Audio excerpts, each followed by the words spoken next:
Thank you, Senator. Good morning, everyone.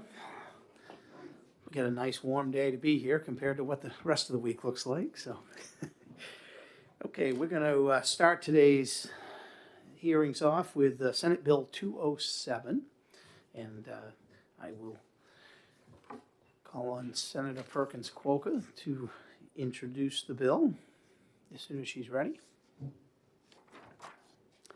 Good morning, Senator. Good morning, Chairman. The floor is yours. And members of the committee, how are you this morning? We are all well. Yourself? Okay, I'm good. It's a week. Okay, good morning, Mr. Chair, members of the committee. For the record, I'm Senator Rebecca Perkins Quokka, representing Senate District 21, the City of Portsmouth and surrounding seacoast communities. SB 207, establishing a committee to study licensure of mental health professionals, will recreate a study committee which I chaired this fall. The committee is to examine the state of licensure for mental health professionals. The 2022 study committee learned that this is a very complex, multi-layered issue that we unfortunately did not have time to fully explore.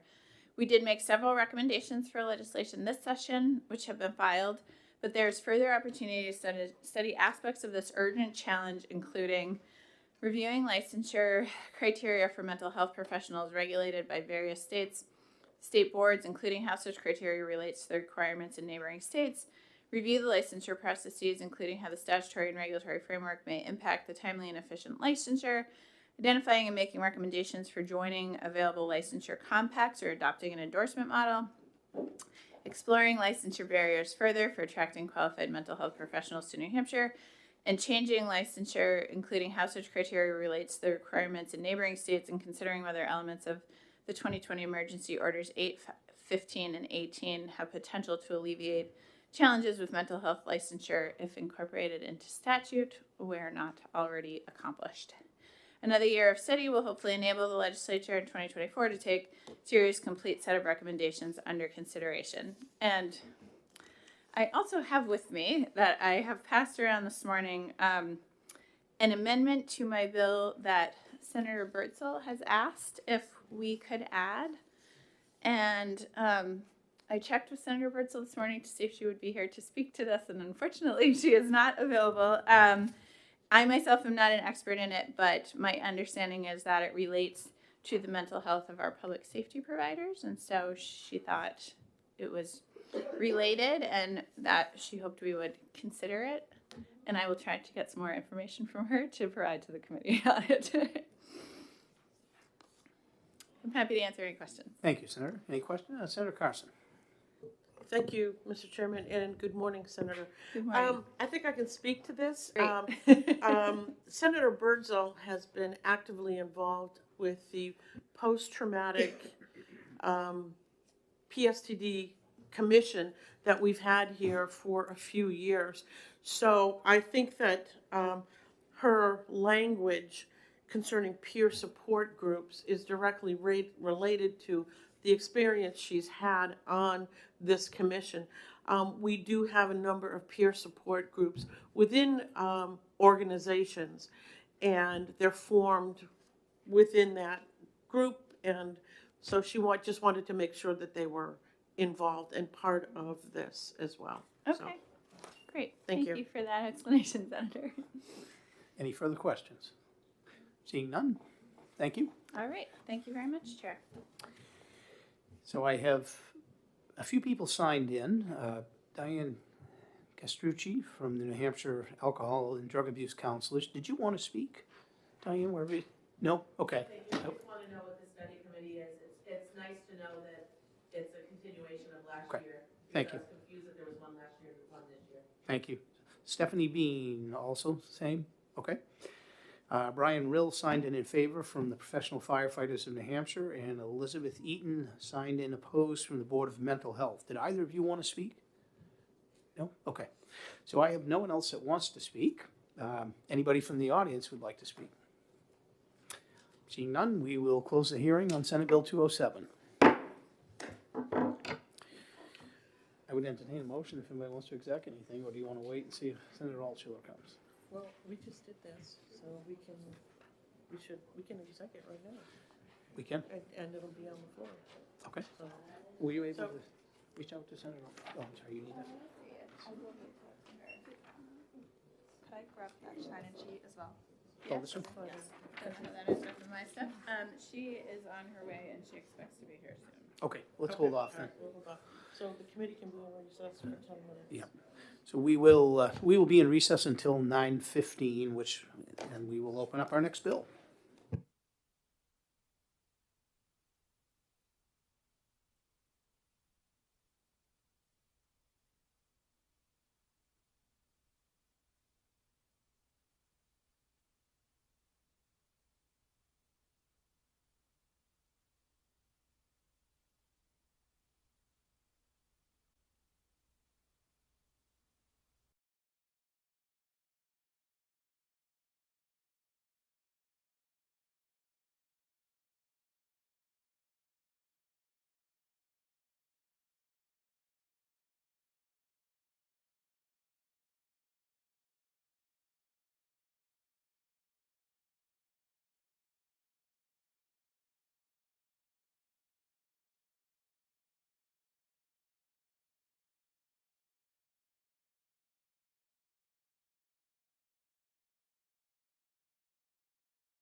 All right, being 9:15, we are going to open the hearing on Senate Bill 147, and we'll recognize Grant Bossy in place of Senator Indus to introduce the bill. Good morning.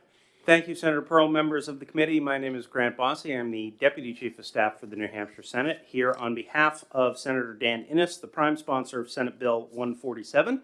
He appreciates the courtesy of letting me pinch hit for him this morning. This bill would make some adjustments to the Board of Dental Examiners at their request. The board consists of 9 members, 6 dentists, 2 dental hygienists, and a public member. Senate Bill 147 would ensure that at all times at least one dental member of the board is also permitted to administer general anesthesia and deep sedation.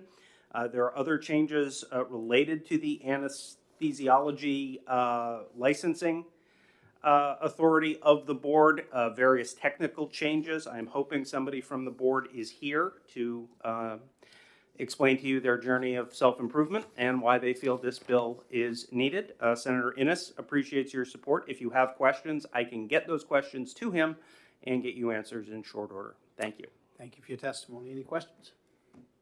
Seeing none, we appreciate you coming in. So the, I don't have a question for Mr. Bossy, but I just have a comment. In looking at this bill, we are looking at the administration of anesthesia and deep sedation. I think these are very serious issues, and quite frankly, I do not feel comfortable with this bill until we have someone here who can explain it to us. So I'm wondering, Mr. Chairman, if it's possible that we recess this bill. This is not a fiscal note bill. We have until the end of March, and we or ask Senator Innes to make sure that there's someone here from the Board of Dental Examiners to explain why they need this. well, we do have someone here, but they didn't sign up to speak. So Lauren Warner. Lauren, would you like to speak to this? Okay. Are you able to speak to the bill today? Hello, my name is Lauren Warner. I'm General Counsel at OPLC, as well as I serve as Board Counsel for some of the various boards. I worked with the Dental Board in drafting this bill. Okay. I can't speak to the intricacies of anesthesia, sadly, as that's not my expert level, but essentially, right now, I can speak to generally, they currently have in their rules anesthesia, the different types of permits required to do deep anesthesia, moderate anesthesia, sedation for various dental procedures. This bill doesn't necessarily expand that practice. Instead, it actually then requires, as it is right now, anesthesia permits are tied to the specific dentist's license. So that's dentist who can perform anesthesia has to have the permit. There are in cases where there are some facilities that don't have a dentist that can perform dental anesthesia, so sometimes they'll contract out for another dentist to come on site, and at that time they would also have anesthesiologists that would come on site as well. But in those cases, the practice isn't necessarily regulated because it's only that facility isn't regulated. So the dental board was concerned in those cases where you're having someone coming from an offsite onto just a regular dentist office that doesn't typically perform those procedures, but is contracting out for someone to come and contracting an anesthesiologist, that site isn't under the jurisdiction of the dental board in terms of anesthesia. So essentially, safety equipment might not necessarily, that they would want there, wouldn't necessarily be present at that site. This bill proposes that not only dentists who perform the anesthesia are licensed by the board, but also those sites that might not have a dentist that performs it, but they're going to contract out, also are licensed by the dental board to ensure then that this necessary safety equipment is there. They comply with all of the other anesthesia rules that dentists have to. It essentially is bringing those under their purview as well as right now. Facilities aren't licensed by them. It's with the dentist license. So this actually mirrors what Rhode Island does. The board was looking at Rhode Island statutes and wanted to incorporate rules regarding this, but in order to do so, they needed to expand their statutory authority to allow them to license facilities and like a host facility, essentially, where it could be a dentist office that they have the equipment and want to offer offer up for other dental anesthesists who want to come and perform procedures there because they have the necessary safety equipment. Does that answer your question? Or? No, unfortunately not. Okay. But Senator Perkins Cook ahead. Senator Perkins Walker? Well, it may be the same question. Okay, so right now, if you are an individual who can administer anesthesia, that is licensed by the Board of Dental Examiners? If you're an individual that can't, so anesthesia, the ability to do, like for a dentist to do procedures involving anesthesia, Yeah. the dentists themselves have to be licensed. Okay. So essentially, there may be a small family practice where no one in that facility is licensed, so they are sending out their clients to another site. This would allow, in cases where that occurred, instead of having to refer them on to another site, they could contract with an anesthesiologist and a dentist who's licensed to perform anesthesia procedures Yeah. can come to their site. And then the dental board is also not only has jurisdiction over that dentist that's performing the procedure, but also that family dentist practice to ensure that the requirements that, having the anesthesiologist there, all of the life and safety equipment that's required when you're doing those procedures are required at that site. So essentially, without this, that family care practice could contract out with another dentist to come in, but the dental board has no jurisdiction over that family care practice in terms of anesthesia and ensuring that that anesthesia equipment is there if they want to contract out for those procedures. Okay. I think I understood that both sides. Follow up if Follow up, Chair. So it's a voluntary action, like the family practice can sort of put their hand up and say, I'd prefer to perform these in-house through contract and make the investment in the equipment, or I can just elect not to be licensed under this new rule and just send these people out. Correct. This would only be licensing those facilities and host facilities who wish to offer these services. Okay. It wouldn't be mandating Sorry. a new license if someone did not wish to perform such services. Okay, that makes sense to me. Thank you, Chair. Senator Carson? Thank you, Mr. Chair. I'm looking at this on, I don't know if you have a copy Yes, of I the do. legislation on page 2, because I see on page 1, you're adding a member, as one dentist member shall have a current permit to administer general anesthesia and deep sedation. Either that, or you can have a member who holds that permit, but it is a new requirement, so. For the board, yes. For the Essentially, board. they wanted someone, currently how their board makeup is, they don't have someone with that expertise sitting on the board. So if they want to further regulate this area, they feel it's necessary to have someone with that expertise on their board. Okay. I'm looking on page 2, and I'm looking on, beginning on line 4, and the strikeout for the fee for the on-site evaluations under subparagraph C. Yes. If the evaluation is done by a third party, the fee need not be established by rule. Third-party fees shall be paid directly to the third party. But I'm trying to understand why there wouldn't be some sort of fee involved for that on-site evaluation if they're contracting out with a third party.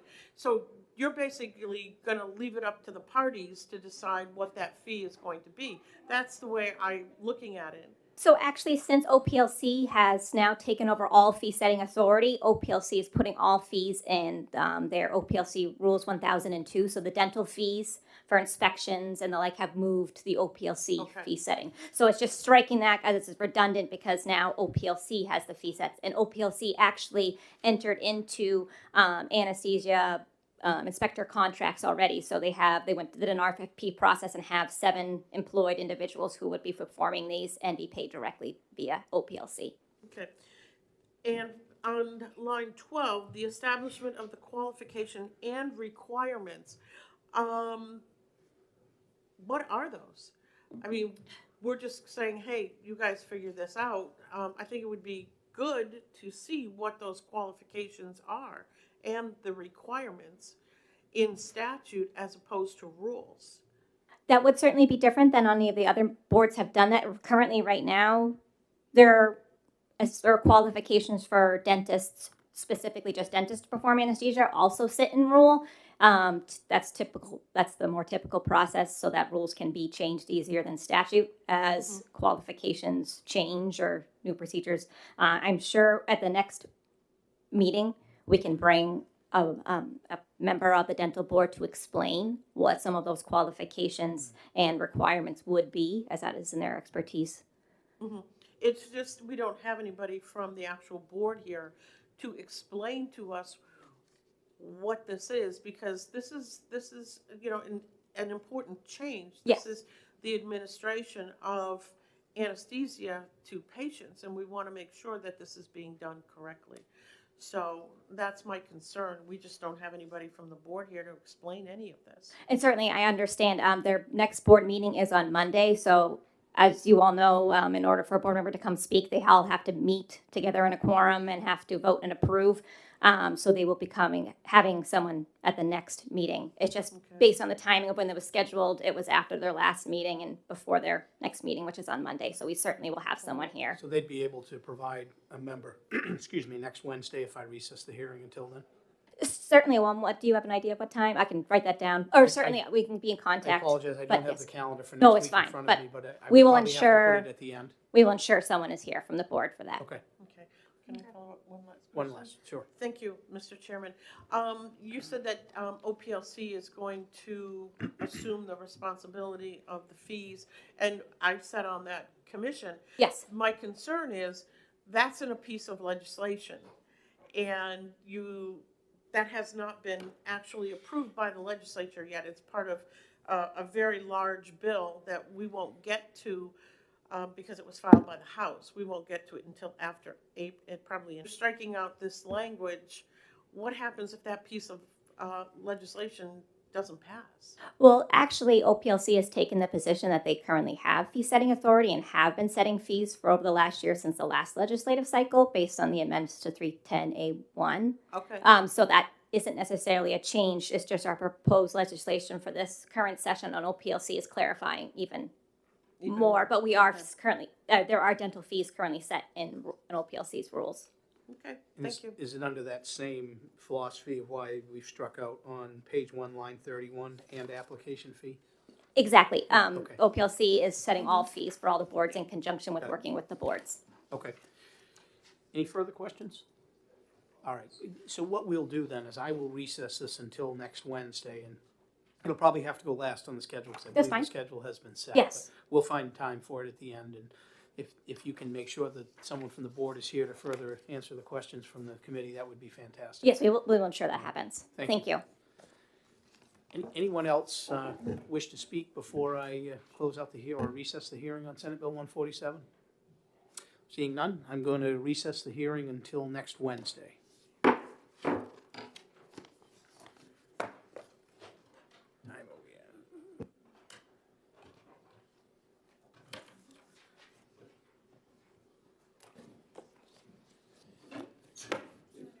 We have 2 minutes if you want to accept something. I'll accept a motion to go into exec. So moved. Second, moved and seconded, all in favor? Aye. Senator Perkins Cloaker, did you have a motion you wanted to make? I would like to move out to pass on SB 207. All right, do we have a second? Second? Moved and seconded, I will speak to my motion. I think there's not a lot of controversy here, but I'd also like to mention that we have the amendment from Senator Birdsall. Okay, where's the number? Amendment 0261S.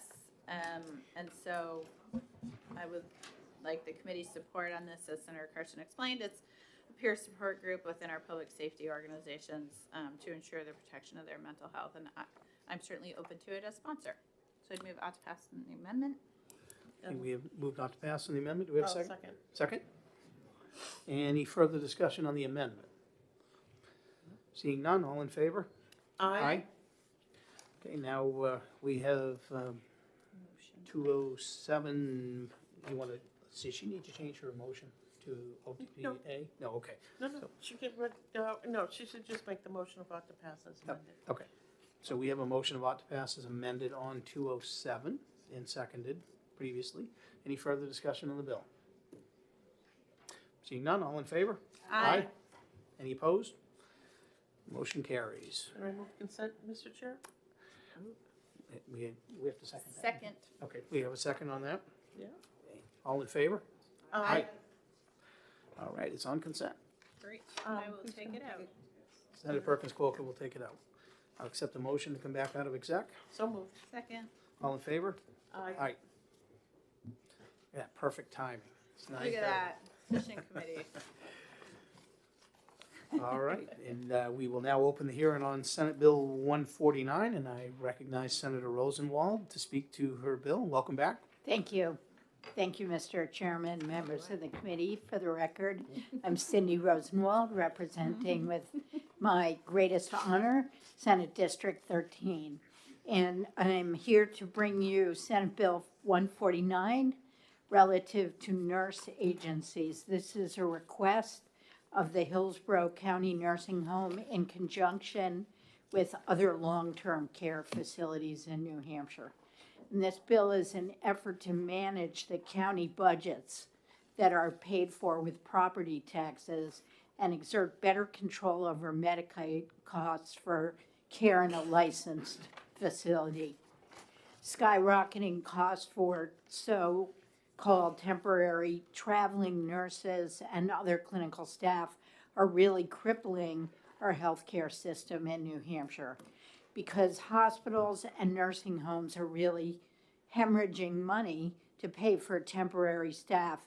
They cannot fully staff their beds that they're licensed for, and they're forced to operate at less than capacity. So basically, this translates into why it's so hard to get admitted to a hospital and why it's so hard to get transferred out of a hospital to a nursing home when the acute hospital care is no longer required. And we really don't have insight into the nurse staffing agencies. They're charging hundreds of dollars per hour, but how much of it goes to the nurse, who they may have lured away from an on-staff role at a hospital or nursing home?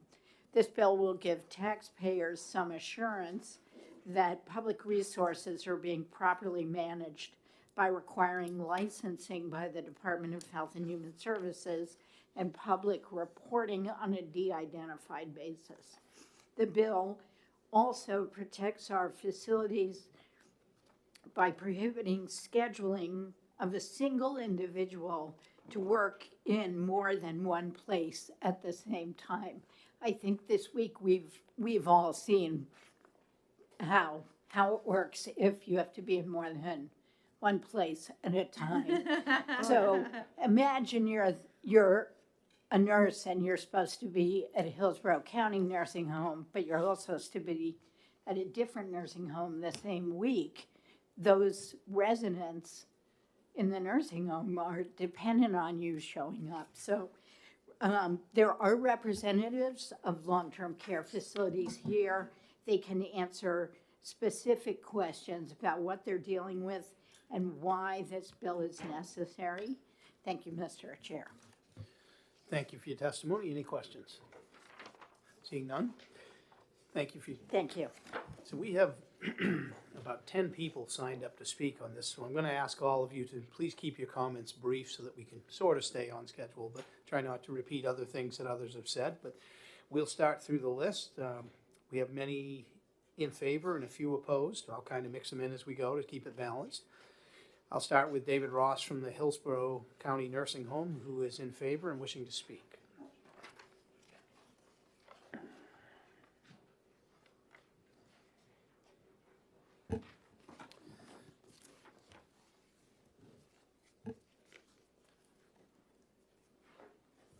Morning.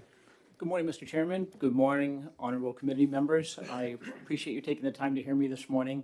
My name is David Ross, and I am the administrator of Hillsborough County Nursing Home. I've been the administrator of the facility for 5 years, and I've been a licensed nursing home administrator in New Hampshire for over 30 years. I respectfully request your support for Senate Bill 149, as this bill provides transparency into nursing staffing agencies that are supporting healthcare facilities here. The COVID-19 pandemic has already exacerbated what was an already critical staffing issue for healthcare facilities, especially long-term care facilities. Our facility currently has over 130 vacancies. Over 90 of them are in the nursing department alone. This has required us to pull over 50 beds out of service at our facility, in spite of the fact that we have added over $2 million into salaries and wages into our staff, and will be paying over $2.3 million to temporary nursing staffing agencies this year alone. Temporary staffing agencies have supported healthcare facilities for my entire career, and they serve a very specific purpose to be able to help facilities maintain safety and care of folks during temporary workforce challenges. What we've seen during the COVID pandemic is an exorbitant increase in those rates. They've more than doubled. In our facility, the rates have gone up over 120%. What we're looking for is transparency here so that we can understand the disparity. We contract with almost a dozen nursing agencies at my facility alone, and the rates for those contracts range for a registered nurse anywhere between $60 an hour up to $145 an hour. For an LPN, the contract rates range from $55 an hour up to $109 an hour. And for an LNA, $35 an hour up to $79 an hour. The disparity is significant, and it warrants some review to be able to help us understand why there's such disparity for folks that are doing the same work with the same training. Disclosing this information is not an unfamiliar concept. Nursing homes already have to do cost reporting, and we submit all of our information up to the Department of Health and Human Services for them to be able to identify reasonable and appropriate costs. Administrator salaries, for example, are limited based on what is determined to be reasonable and necessary based on salaries that are paid to facilities of comparable size. This is all we're looking for, is to be able to do a review to really understand what the cost structure should be. These costs do impact the state budgets, as Senator Rosenwald appropriately noted, that this money gets either paid directly to agencies through states with contracts by county facilities or state agencies, or through all facilities through the Medicaid reimbursement system. It is going to be a significant impact to the healthcare system going forward and to the nursing home line item budget for the state. I respectfully request that you give it some consideration to allow this bill to pass. Thank you. Thank you, sir. Any questions? Seeing none, thank you. Thank you very much for your time. Next, we will call up Sam O'Neill from and Lauren Warner, from the New Hampshire Board of Nursing, who wish to speak. So you didn't check off whether you were in favor or opposed. So you have a neutral position? We have a neutral position, yes. Good morning. My name is Samantha O'Neill, and I'm the public member and chair of the Board of Nursing. As I stated, the board does not take a position on the bill. However, we would like to bring to the committee's attention some potential of unintended consequences that may occur if the bill moves forward. So as you all know, healthcare field suffers from a significant staffing shortage, which in turn places significant strain on the current healthcare workers, including nurses. Since COVID, the board has seen a significant increase in substance abuse related complaints and adjudications before the board. And additionally, there's been an increase of enrolled nurses in the NHPHP program due to substance abuse related issues. And in addition to that, we have an increase of nurses who sign a preliminary agreement not to practice, which takes them out of the workforce altogether. The board attributes these significant increases to burnout with our licensed nurses. The travel nurses coming to the state help alleviate the workforce strain, subsequently helping to decrease the amount of burnout for nurses. The board is concerned that if nurse agencies do not support the bill or nurse agencies choose not to work in the state of New Hampshire, it's going to have a significant increase on the ability for an additional workforce issue and the burnout and strain on our nurses. So the board is not aware of other states requiring these requirements, and we just request that the committee consider these various aspects when moving forward with this legislation. Thank you. Did you want to speak too, or? No, I was just here if you had any additional questions. All right. Thank you. Any questions from the board? The committee, I mean. Sorry, I'm bored on the line. Seeing none, thank you. We Thank appreciate you. you coming in.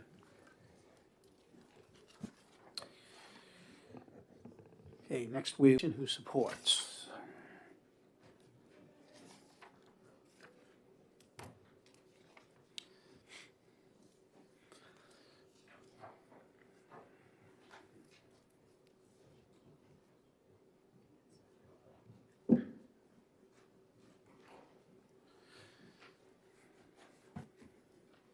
Good morning. Good morning, Mr. Chairman, members of the committee. For the record, Paula Minahan, Senior Vice President, State Government Relations for the New Hampshire Hospital Association, representing all our hospitals. We are in support of Senate Bill 149. This bill would establish a process for nurse staffing agencies to be licensed in the state, which would provide more transparency to all entities that utilize their services. I have attached a report, which I will not go over, but I would encourage you to read this. We did last summer a study, labor cost study, and this outlines the major challenges that hospitals are facing in New Hampshire with workforce. The pandemic has exacerbated our workforce challenges that we saw prior to 2020. As a result of the increase in patient demand, the hospitals have to bring in temporary staff for the growing number of patients who present with serious illness and are in need of care, acute hospital level care, These challenges have spiked in the past several months and are not likely to diminish in the near term without additional resources. So the report does show that in addition to our challenges, we have a vacancy rate. Previously, it was showing a 9% rate, but it has skyrocketed to 18% for nurses. And then for LNAs, it went from 10% in 2019 to 21% in 2022.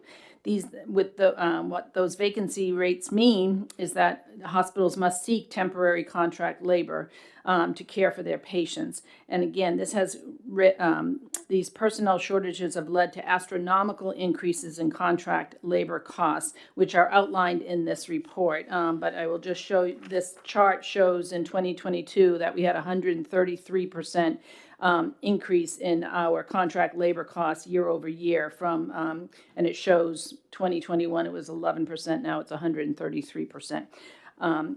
We believe this bill is a relatively modest approach to addressing the challenges hospitals face when contracting with staffing agencies.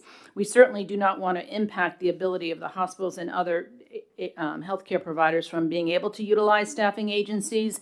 And I certainly, I don't believe that this bill actually leads to unintended consequences. There are others here that can address this more thoroughly, but I believe other states have attempted this approach. Again, this is we believe pretty modest. I am not weighing in on where this responsibility would land, and I think other agencies here are better equipped to address that.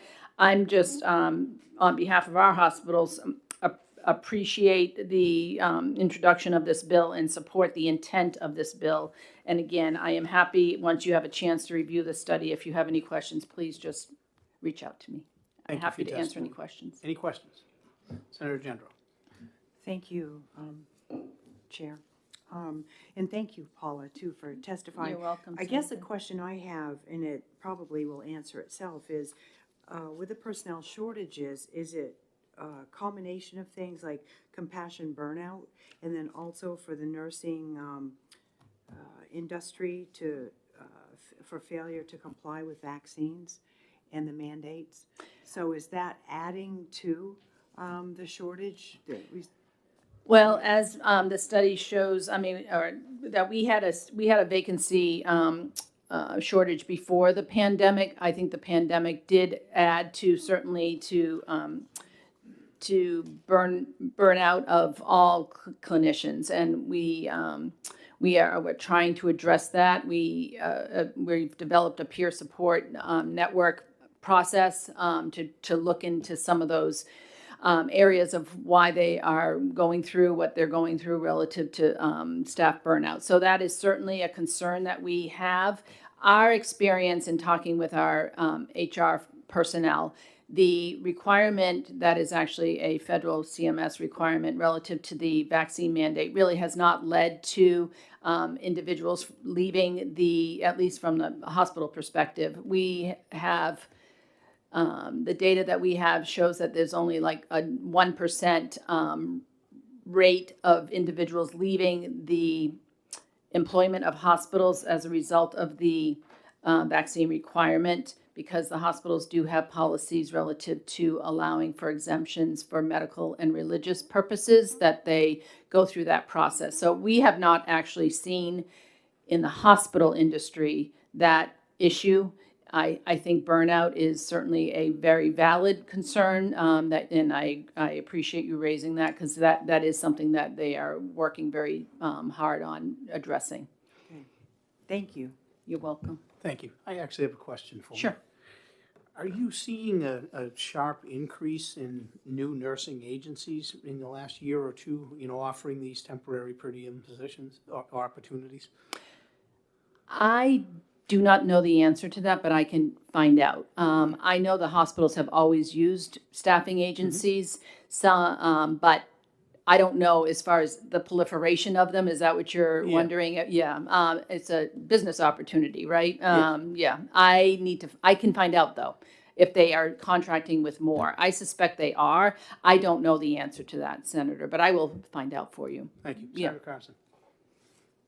Thank you, Mr. Chair, and good morning, Paula. Good morning. One of the things I was thinking about concerns nurses themselves. I mean, I listened to the testimony of Ms. O'Neill from the Board of Nursing talk about nurses that are burned out and perhaps are using drugs, which I think is pretty disturbing. But the other thing that I'm listening to is, are the hospitals seeing nurses leaving their job, staff positions, and then going to a nursing agency? They can make a heck of a lot more money. I mean, to listen to the range of prices. I mean, a hospital can pay, I'm not sure what the going rate is for an experienced nurse, but upwards of more than $100 an hour through a staffing agency. So are the hospitals seeing these registered nurses, experienced nurses, leaving to go to an agency and then come back as a contract nurse? Yes. The short answer is yes. I believe some hospitals have policies that they have put in place that prohibit some of that. However, they're just going to go somewhere else. So we have seen some of that as well, because, like you said, they are able to make quite a bit more money. However, and what this bill is trying to address is the staffing agencies are also making a lot of money. So how much of that is going to the actual nurse versus the staffing agency, I think is one of the goals of this bill, to address that. And again, to just shed a little bit of light and provide some transparency in that. But yes, I believe early on that has been an issue. And I believe, again, individual hospitals have policies relative to that. If you leave and you come, whether or not you are able to come back. I don't have details on that. I don't think that's universal, but yes, to answer your question. Follow-up? Thank you, Mr. Chair. Do you know if these nursing agencies provide the same sort of benefits as a hospital would offer? Very good question. I do not know, but I will see what I can find out for you from the Thank HR folks. Yeah. Any further questions? Senator Gendro. So, and thank you, Mr. Chair, and thank you, Paula. If we find out that these agencies, and they're fully transparent, and we find out that there's something that the hospitals don't like or whatever, how will that change the staffing? How will that change how they're hired? Or you see what I'm getting at, as far as the full transparency, they're willing to do that, then we find out, wow, we don't like that, or we don't like how they're spending the money there. How will that solve the nursing shortage? So the hospitals contract with the staffing agency, so they know how much they have to pay. I think, again, this is really addressing, and I think there are others here, including the Healthcare Association that actually asked for this bill, that can answer more clearly. But I think this bill is intended to just shed some light on exactly how those rates are being established and how much is in fact going to the agency versus going to the individual. And I'm thinking more about Senator Carson's question about benefits. Because they're contracted, I wonder if there's actually any benefits. So now you got me thinking about that, but I will find out about that. Thank you. Any further questions? Thank you. Thank you. Seeing none, thank you for your testimony. All right, we're going to go to Rick Peterson, who opposes the bill from, from Interim Healthcare.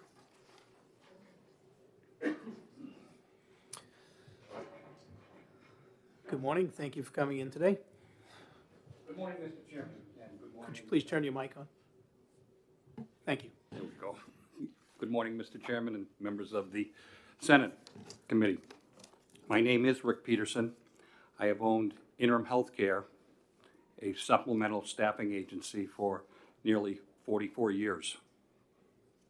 In 1979, when my wife and I formed our company, we began staffing hospitals and nursing homes with per diem RNs, LPNs, and nurse aides. We have always taken pride in that interim healthcare contributes to the supply of clinical staff by providing employees the flexibility they may need to work. Our business is designed to accommodate childcare challenges, spousal work schedules, and those clinicians who just want to pick up some part-time work.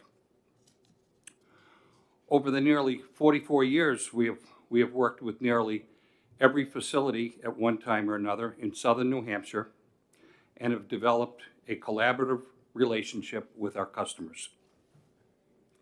Importantly, during the COVID crisis, we contracted with the New Hampshire Department of Health and Human Services to form a strike team. As you may remember, the pandemic really took its toll on staff and patients. The strike team was sent to various facilities who had been hard hit by COVID among the staff or who had significant staffing shortages. We played a key role in preventing many patients to be admitted to the hospital or moved to another facility when the facility they were in simply couldn't care for the patients.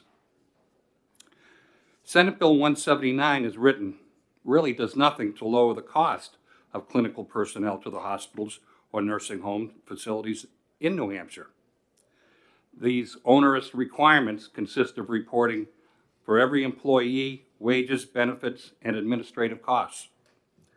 As written, the department shall publish by county in which the work was performed, the average amount charged for each licensed individual. As noted in the language of the bill, full disclosure of all charges and compensation for average hourly rates of pay, pay incentives or differentials, including but not limited to shift differentials, weekend differentials, hazard pay, charge nurse add-on, overtime, holiday pay, and travel or mileage pay. That's all in the bill. We have many employees working hundreds of hours. The administrative costs to both an agency, the department, and the facilities of the state would be enormous and, in my opinion, with little value. Our rates will increase just tracking and calculating these new requirements. A healthy staffing industry can play a huge role in reducing facility staff turnover. Having staff available to quickly assist a facility with unexpected call-outs due to illness, injury, or resignation help prevent staff turnover, burnout, and sometimes mass resignations. We are available to facilities when increases in census suddenly occurs or changes in acuity. And flexibility is the key. Having these onerous requirements of data collection and complex calculation does nothing to solve the shortage of caregivers. A trusted staffing agency has a huge impact on preventing facility staff turnover and staff burnout. And it's really the neediest of New Hampshire residents that would suffer the most. And thank you very much. If I can answer any questions? Thank you. Any questions? I'm going to ask one, the same one I asked of the last person. Are you seeing an increase in competition or new staffing agencies coming in the last 2 or 3 years in New Hampshire? We are really not. The industry is kind of split in two parts. One is long-term permanent 13-week assignments, and then what we're more involved with is per diem, day-to-day or week-to-week. And we really haven't seen, in fact, I think we've probably seen a decrease because the ability to hire clinical staff is just very difficult. And I don't sense that there's an increase in the long-term staffing. Yes? Thank you. Senator Carson. Thank you very much for being here with us this morning, Mr. Peterson. The question I have is, we've learned about traveling nurses, and some of them are traveling into New Hampshire from other states. Are there communications with their agency? And I'm just thinking that maybe somebody is from Pennsylvania and they're going to travel up here to New Hampshire. We don't know anything about that staffing agency in Pennsylvania. So can you think of a mechanism for us so we know that this is a good agency, or they're in good standing in the state of Pennsylvania before they send someone here? Well, there is the RN licensing through the state that has to take place before they can be placed. But I think more importantly,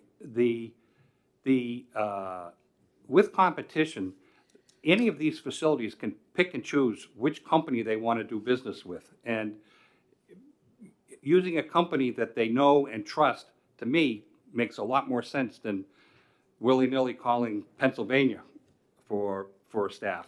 So having local ownership, or a local company a trusted company that you do business with, seems to me the very best way to solve that, and to know that and be confident somebody capable is coming into your facility.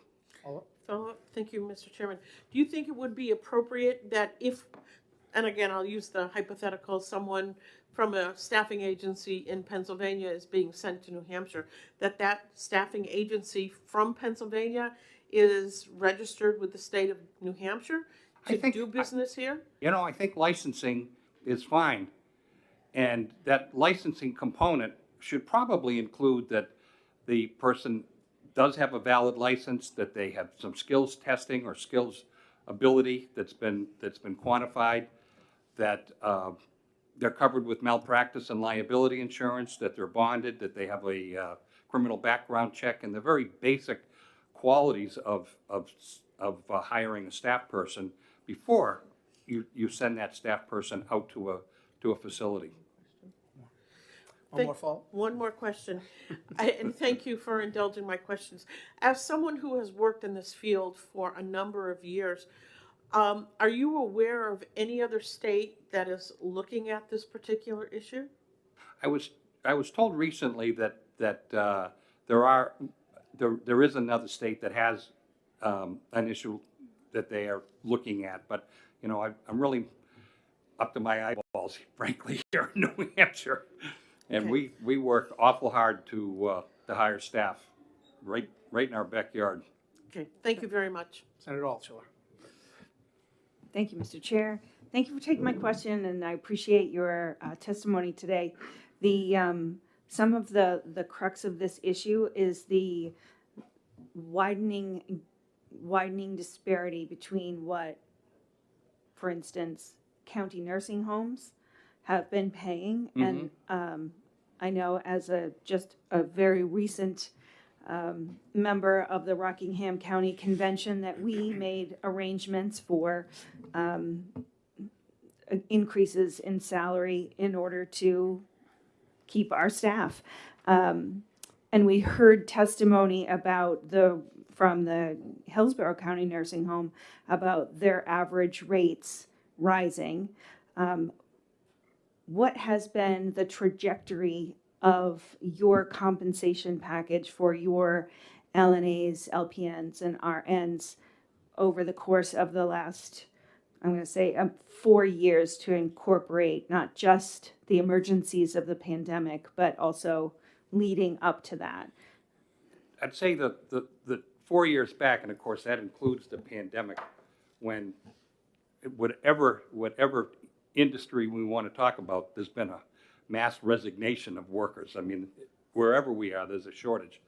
And healthcare is a little different because we've got to find those RNs, and we've got to find those LPNs, and we've got to find those nurse aides. And the ones that may have left for one reason or another, we've got to get them back into the workforce. And so that's been a driving demand. And when there's that shortage, then, you know, economics 101, prices do increase.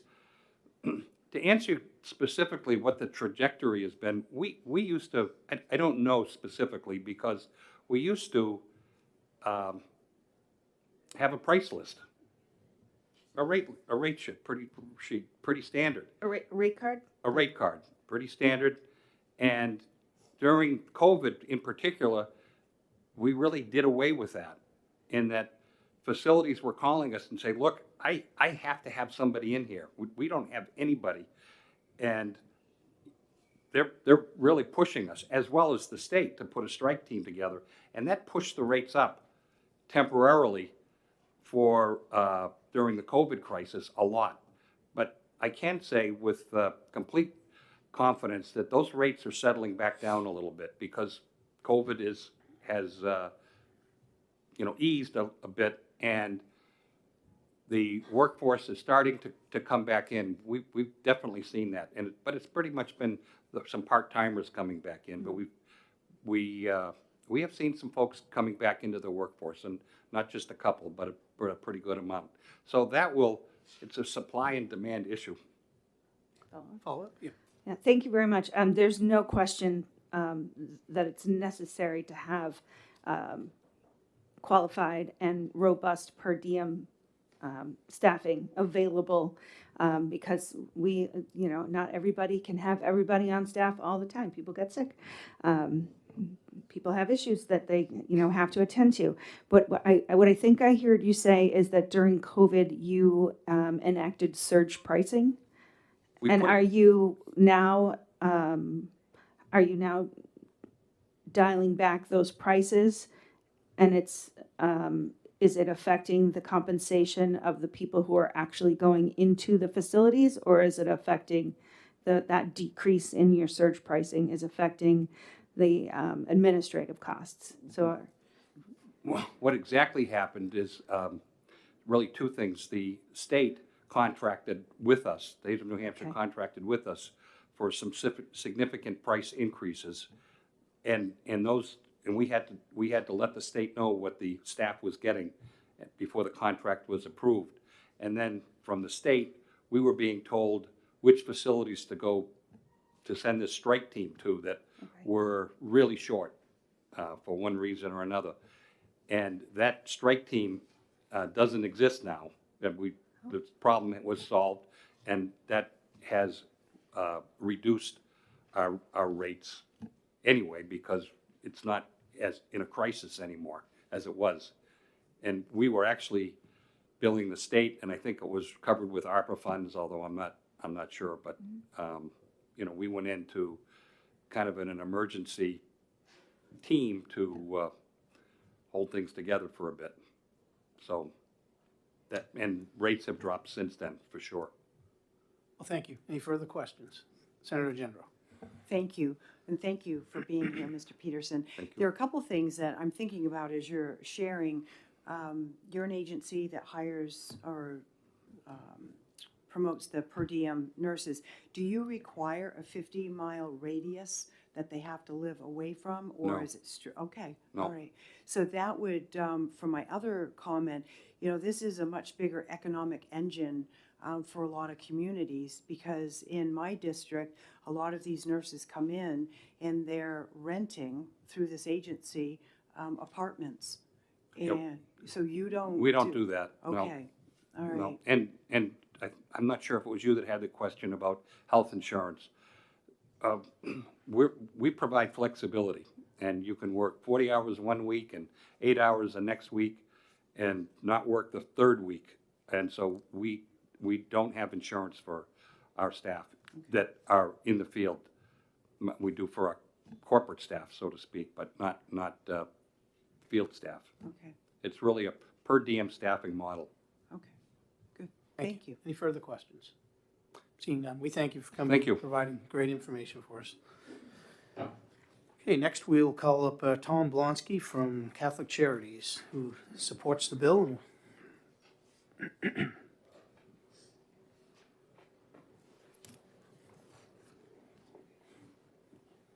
morning. Turn your mic on, please. Thank you. Okay. Thank you for having me this morning. I am speaking in behavior of, in support of Senate Bill 149. Just to clarify, there are many other states who have enacted laws similar to this that I know of. Republican states, Dem states, Iowa, Tennessee, Missouri, Louisiana, Connecticut, Massachusetts has even gone as far as to capping rates. So the discussion is as to capping rates.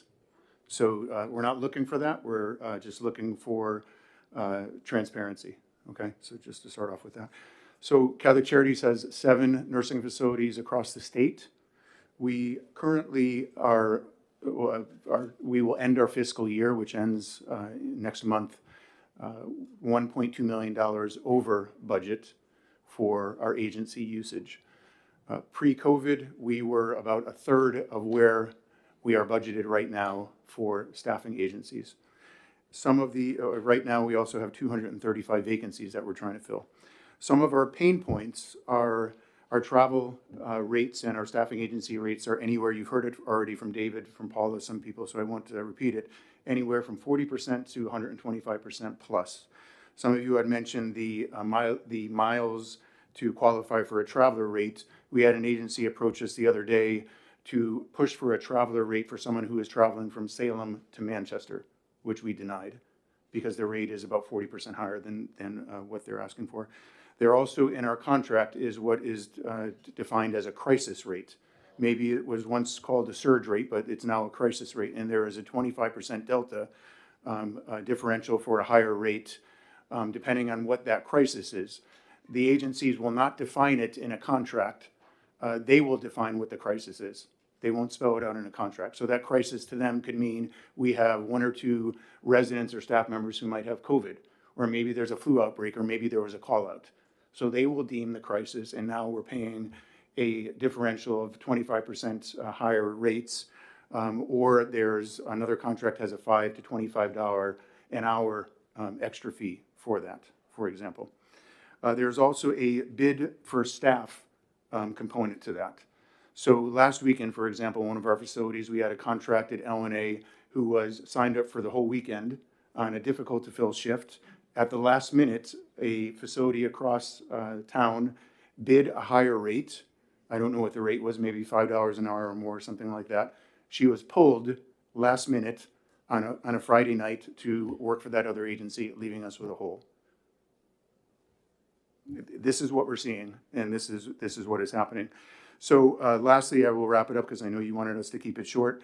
Let's future forward to take a peek at what this industry is going to look like in light of the pain points Catholic Charities is feeling, our county homes are feeling, other nonprofit and for-profit entities are feeling.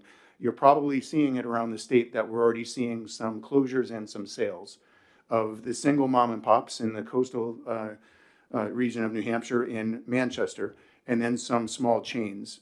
So you have private equity firms and some Long Island organizations that are purchasing these facilities that aren't as concerned about quality of care. They have ancillary businesses that they own, pharmacies, therapy companies, med supply companies, food companies, where the nursing homes may be their loss leader, but they make their monies on the ancillary businesses. I'm saying that because we got a referral 2 days ago. We accepted the patient from one of these facilities that has a subpar provider, which is what the future of our care is going to look like in nursing facilities if we don't get ahead of this. She came to our facility with multiple decubiti, or skinned wounds, throughout her body. She was there for 72 days, did not start out that way. Poor oral care, poor hygiene altogether. Family was desperate to get her into our facility. This is not okay for our seniors. We can do better than this. Just asking for transparency, asking for what is fair. Thank you. Any questions? Thank you. Questions? So I'm going to ask one, and I'm trying to think of the right way to ask it. The facilities like yours who are in the healthcare industry and providing this care, have you taken steps, obviously, increase in pay, benefits, other enhancements to try and retain these employees? I mean, what are the steps that you have taken? We have, last year alone, we changed our rates 4 times to keep up with market. again, trying to balance the budget because that is always an issue. As you may or may not know, based on yesterday's hearing, we're number 47 out of 50 for the lowest Medicaid reimbursement for long-term care, losing $75 a day on every Medicaid resident. Trying to balance that with the budget, like I said, but we are competitive with other facilities in terms of what we're paying for our market rates. So do you find that it's cheaper to have a full-time employee, let's call it that, for, you know, a person on your nursing staff? Is it cheaper to maintain and retain that employee than it is to hire a temp in to fill in for these shortages that you have occasionally? Absolutely. Yeah. We have hired a director who just agreed to last Friday to work with us, a director of culture and employee engagement, focusing on retention and recruitment. We want consistency. We want staff to feel like they are part of a family, that they are part of contributing to something greater than themselves, and we want them to be happy with the work that they're doing and feel fulfilled with that. So there's an incentive then for a facility like yours, or the ones that you manage or own, to make sure they're increasing and taking care of their nurses, the nursing staff, and versus trying to fill in with the slots using a temporary agency. Absolutely. So from that, eventually this situation will work itself out as you increase your wages and start getting that balance. I mean, what I'm wondering, I guess I'm really getting to, are we just in a situation where we're sort of in COVID lag, where we saw those increased rates, and I understand that what it does to your budget. I get that part of it. I'm just, before we go and enact, you know, new legislation and bringing in new requirements, I'm always hesitant to do that. I always want to understand that this isn't just a short-term problem that's going to ease itself and fix itself. And I want to make sure that there's a real situation where new regulation is required, because I'm certainly not a fan of putting that onto business if we don't have to. So is this a situation that you feel in some interim, I don't know whether it's 1 year, 3 year, 5 years, is going to balance itself out, get back to the way it used to be, or do you feel that we're heading down a bad trajectory? I think right now, without any intervention, I am concerned about that future. Okay, thank you. Okay. Any further questions? Senator Gendro. Thank you, Mr. Chair, and thank you, Mr. Blonsky, for being here to share your testimony. I'll ask you the same question, too. If all of a sudden these nursing agencies came out with full disclosure, how would that change the nursing shortage and the issue that we're facing? How would that change that? Well, I would hope with clarity in regards to what some of the things I define, what crisis pay may look like, what the bidding process may look like, so that we feel like everyone has the same goal of wanting exceptional care for residents and are doing it for the right reasons, not just out of greed. Okay, all right, thank you. Any further questions? Seeing none, thank you. Appreciate you coming in. Next, I think I'm going to bring up Doreen Shockley and John Williams from DHHS. They oppose the bill, so it's rare we see an agency take a position, so I'm interested to hear what you have to say.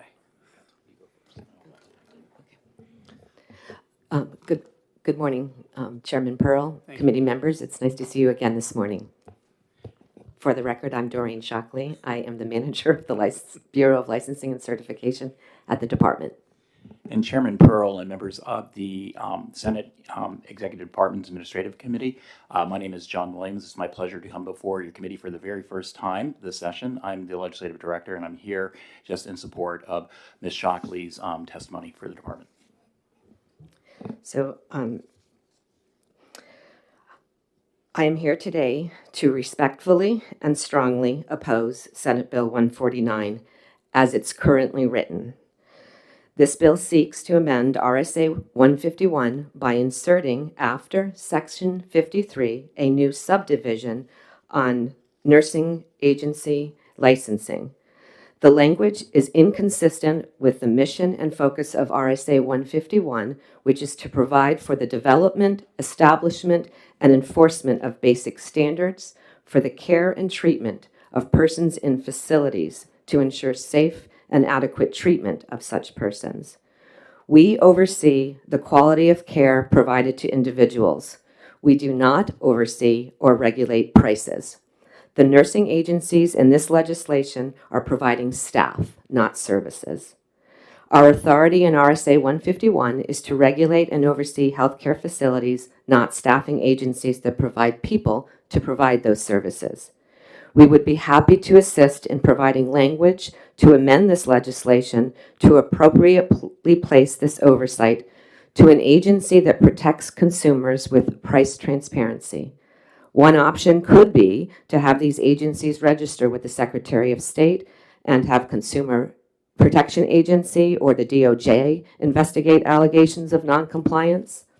If this legislation were to pass as it is currently written, we would need an appropriation to add staff, though unknown how many additional staff we would need to oversee and regulate these staffing agencies. We would also, of course, need to write rules. In closing, I want to acknowledge the importance of the intent of this very important legislation and reiterate our cooperation in amending it to put it in the appropriate place. Thank you, and if you have any questions, I'm happy to answer them. Thank you. Any questions from the committee? Seeing none, thank you.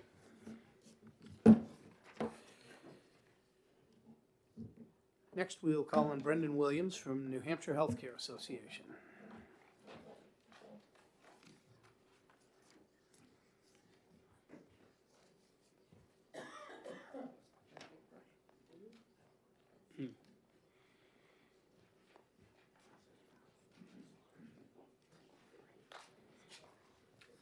We were hoping you weren't going to give us that book to read.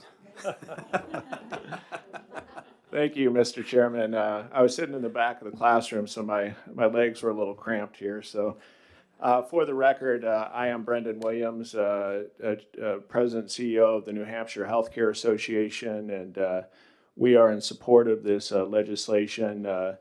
We are distributing to you some talking points with respect to the bill, and I won't belabor these since they're there in writing, and you've heard some other testimony. I want to really first address what this bill is not. This bill is not a restriction on trade. I respect the work that an honorable person like Rick Peterson does and his staffing agency. And the reality is, as has been true in the past and going forward, staffing agencies are going to be necessary for healthcare providers to augment their workforces.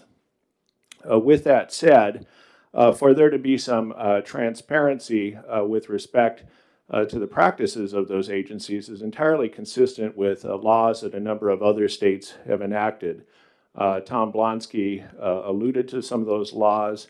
They had bipartisan support. There were 6 states last year with Republican legislatures that passed such laws, 4 states with Democratic legislatures that passed them. There was a letter that was sent to the Biden administration by 200 House members asking that staffing agency prices be investigated. Among the signers of that letter were members of the Freedom Caucus and Elise Stefanik, who is a leader in the House Republican Caucus nationally. So there has been a bipartisan interest when it comes to addressing this issue, and the laws that I referenced from other states are far more sweeping than what we are proposing here. What we are proposing here is relatively modest. But we have the nation's second worst staffing shortage for nursing homes, according to the latest AARP data, which they update monthly. And to put it into perspective, the number of facilities with a staffing shortage here are almost twice as bad as Vermont and about 7 times worse than Massachusetts, which has invested very significant resources into the long-term care workforce. And so that has compelled us to use staffing agencies. And to top it all off, the Biden administration is publicly considering adding a staffing mandate for nursing home care, which would augment this book that I have brought forward. And these are the standards that apply to nursing homes from the federal government. There's over 1,000 pages here. And I'm certainly not wishing this level of oversight upon staffing agencies. We just have a simple bill here. David Ross spoke to the taxpayer implications, as did Senator Rosenwald, of utilization of staffing agencies. I would point out that the State Veterans Home has a $7.6 million contract with a California staffing agency, just one of many state agencies that have had to use staffing agencies. And the rates that they are paying for the services of a licensed nursing assistant are far in excess of what they can pay their own staff.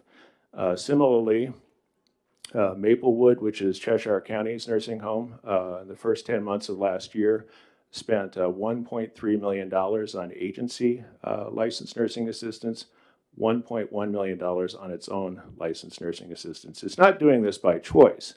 The nursing home sector nationally, if you look at academic studies, has led all healthcare sectors when it comes to wage increases during the pandemic. But we have the perfect storm here. Unaffordable housing, a red-hot competing service economy, and low Medicaid reimbursements. And all of that is compelling facilities to do the best they can in order to meet the needs of their existing residents. And when I say existing residents, I mean it, because facilities are turning away prospective residents. When David Ross has a wait list of over 100 prospective residents, when Maplewood, Cheshire County's facility, has a wait list of over 100 prospective residents, it is because they're doing right by their existing residents. They are turning away new admissions, which private facilities also are doing throughout the state of New Hampshire. So you've got beds, units, and wings that are offline, and that is even with using staffing agencies. So we're not here to pick on staffing agencies. Rather, we're here to bring transparency with respect to their practices. The question was asked whether, what would this accomplish? What would this sort of transparency accomplish? One thing that it would accomplish is that competitors under our antitrust laws cannot share prices, but government can collect those prices and share them. And I think that that could bring some rational market forces to bear on some of the prices that we're seeing. And again, Rick Peterson and his staffing agency, they're not the problem. I've enclosed invoices from some of the out-of-state staffing agencies that are the problem. And again, I think, you shall know the truth and the truth shall set you free. So what's a little transparency in the interest of spending our taxpayer dollars wisely? And with that said, I would yield to any questions. Thank you. Any questions from the committee? Senator Carson. Thank you very much for your testimony, and thank you for this packet, which contains a number of nursing homes throughout the state and letters of support for this. And I'm glad to see on the list of signatories from Congress that both of our Congress individuals, Congresswoman Custer and Congressman Pappas, have signed in support of really getting a handle on what this is happening, how and what's going on. The question I have for you is the individuals, and I looked at the bill and some of these bills, and it shows that someone's getting $60 an hour. Does that individual, do they know how much the facility is being charged? Because I'm thinking, you're charging $60 that facility for me to be there. How much am I getting out of that $60? Am I getting $40? Am I getting $45 or $50 an hour? Do they have any idea? My sense is that they would not, and David Ross or Tom Blonsky could correct me from the back of the room, but if they were to look at a nursing home cost report, they would know exactly what it is that the facility is either making or actually in New Hampshire losing when it comes to the provision of care. Because those cost reports are public documents submitted to the department and audited by the department. And so all of that information is there for the public to see. And again, we just want some level of transparency here. I was looking at, for example, just the rate of increase in staffing agency utilization. I point out the study that was conducted at the behest of the Republican legislature in Tennessee, which found that from 2019, there have been about 1,000% increase in costs associated with staffing agency utilization. I can top that. If I look at Sullivan County, for example, the per patient day cost of staffing agency use went from 71 cents a day in 2019 to $14.57 a day in 2021. That's a 2,000% increase in cost. So this is the thing that we are seeing throughout the state of New Hampshire, and it's just frankly bankrupting. It cannot be tenable. Follow-up. Thank you very much, Mr. Chairman. I think when we're talking about this, we need to widen the discussion, because this does not only encompass nursing. We have traveling physicians, we have a variety of medical technicians, and I think those of us that have been here for a while will remember the issue that we ran into a few years ago with someone from Exeter Hospital that was a traveling technician and ended up, if I remember correctly, please, if I'm wrong, correct me, that they were taking medication that was intended for the patient and substituting, I'm not sure what it was they were substituting but in the process they were giving patients hepatitis. And I don't want to see that happen. And my concern is we have such a large population that are here. Do we have enough controls on those travelers that are coming here and performing healthcare services for our citizens? Yeah, it is concerning to me. I mean, obviously somebody like Rick Peterson, this is his home, and I trust the services that he provides. His reputation is on the line. But, you know, I look at some of the other agencies and I'm just not so sure. And I think we can all agree, anyone can agree that, you know, for the faces of your caregivers to constantly be changing is not good for anyone. And yet that is something that we see.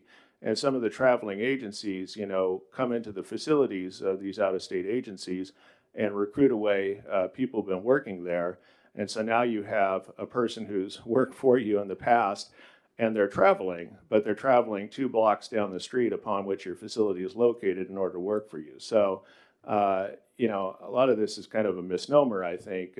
And so again, you know, to whatever degree we can get some transparency regarding these practices, I think that's best. Thank you very much. Thank you. Any further questions? Seeing none? Thank you, for Mr. coming in. Chairman. You're very welcome. Lisa Henderson, leading age of Maine and New Hampshire, is in favor and wishing to speak.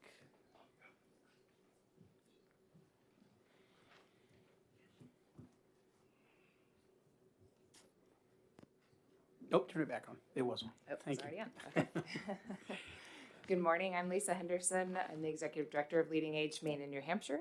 And we are a community of mission-driven aging services organizations that serve residents and clients through continuing care retirement communities, affordable senior housing, assisted living, nursing homes, and home and community-based services. So a broad breadth of the continuum of care.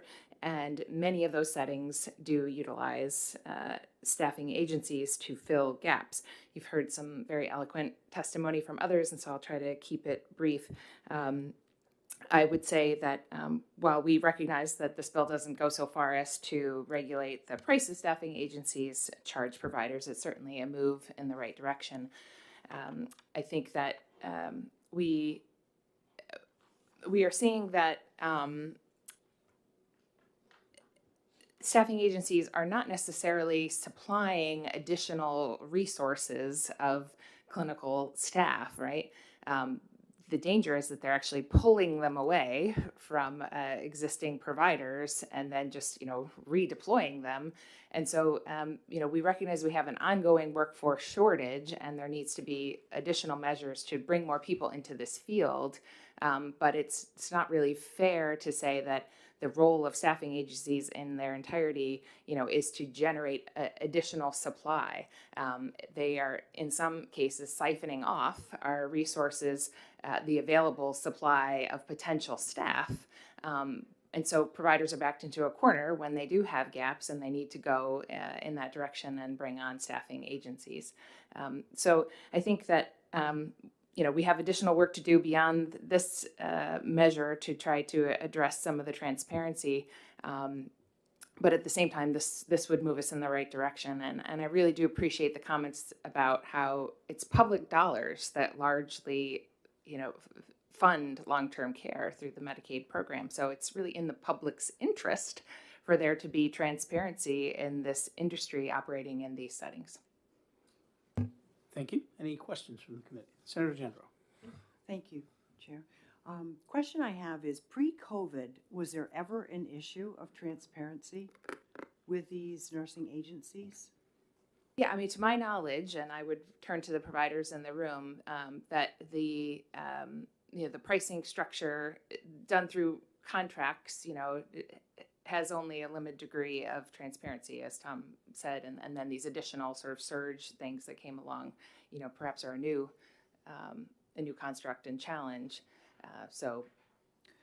I think it's an ongoing issue because the demand became so much greater.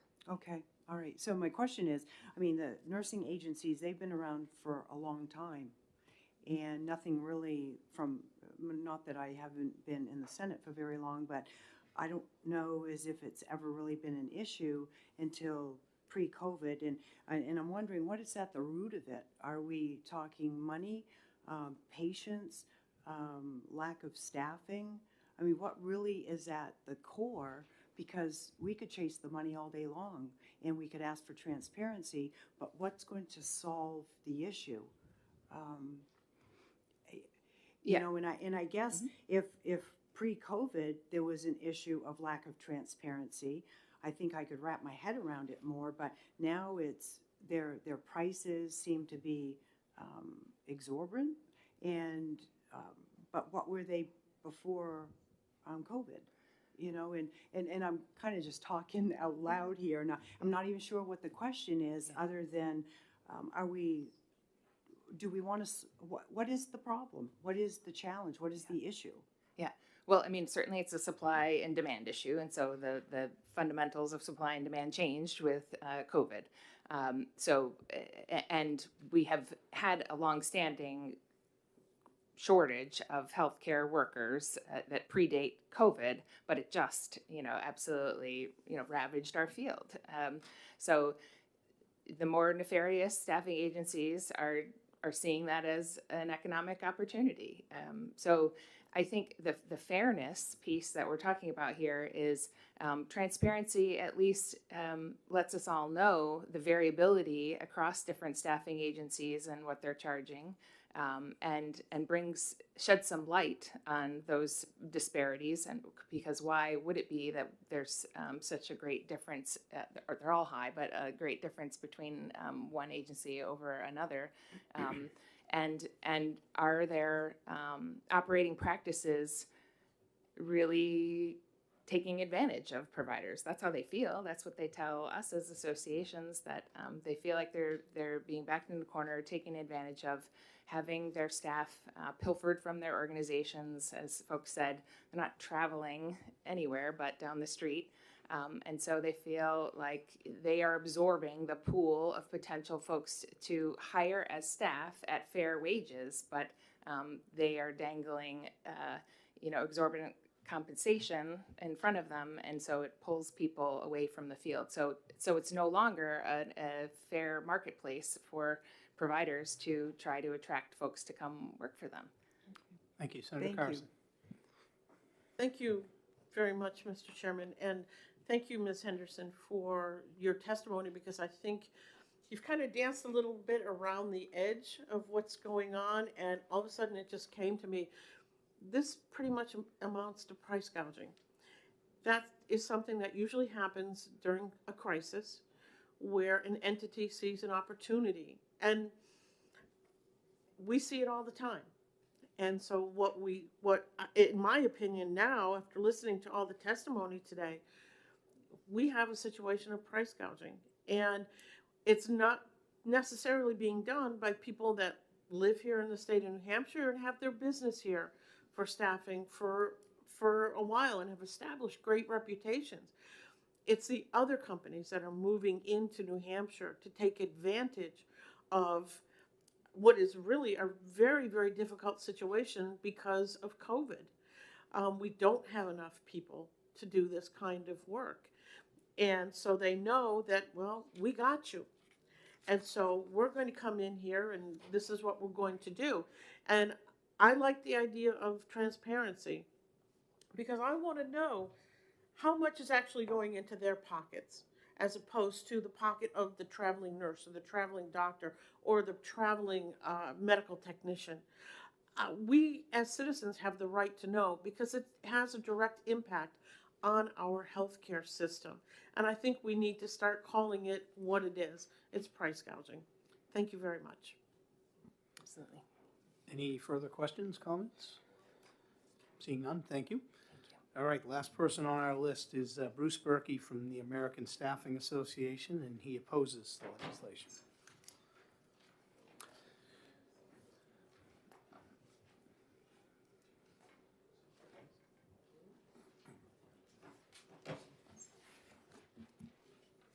Good morning.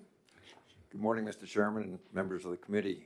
For your record, my name is Bruce Berkey. I'm with Sheehan Finney Capital Group here in town, and we represent the American Staffing Association, which is the association for temporary workers staffing across the country. And we are opposed to Senate Bill 149 as presented today. I'm a baseball fan. And in this bill, we think that one section out of the three is pretty good. And if you bat as a baseball player 1 for 3, you're probably making millions of dollars. So it's a very good bill in terms of the first 21 lines. And I think that it can begin to address some of the issues that have been talked about in some of the questions here this morning. The first 21 lines look at the definition of a nurse agency, and they look at the application process and the registration process for a nurse agency that operates in the state of New Hampshire. We think that that's appropriate. We should know who is working and presenting services in this state. With respect to some of the other issues, and as for a remedy that Senator Gendro has been asking about, and Senator Carson, in the last presenter, you asked about price gouging, and that is an issue. But it is an issue that a remedy already exists under New Hampshire law. If you would look at RSA 358A, which is the State Consumer Protection Act, it addresses unfair trade practices. And that is really something that's already on the books and already appropriate under New Hampshire law. Mr. Peterson gave some very good testimony with respect to the burdens and mandates that are a part of Senate Bill 149 that would be really causing additional costs for the providers of staff, whether it be for nursing or any other business.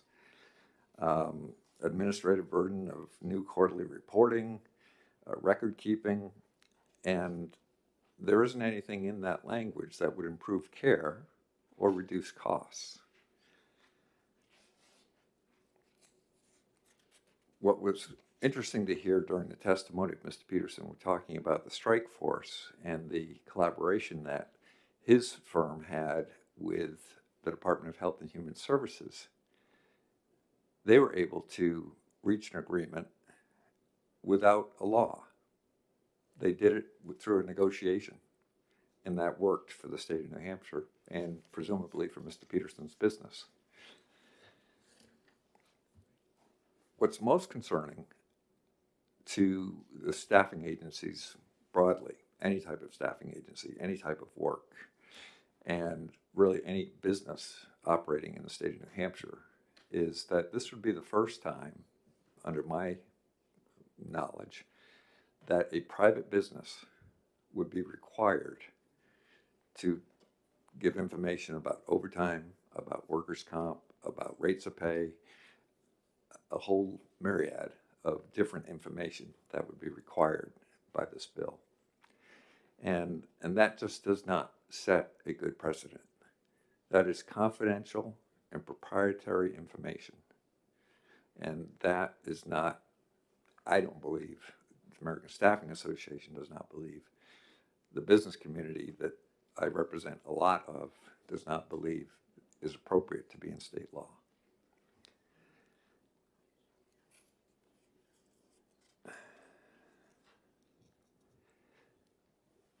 Also, I believe Paula Minahan distributed some information relative to a study that the Hospital Association did.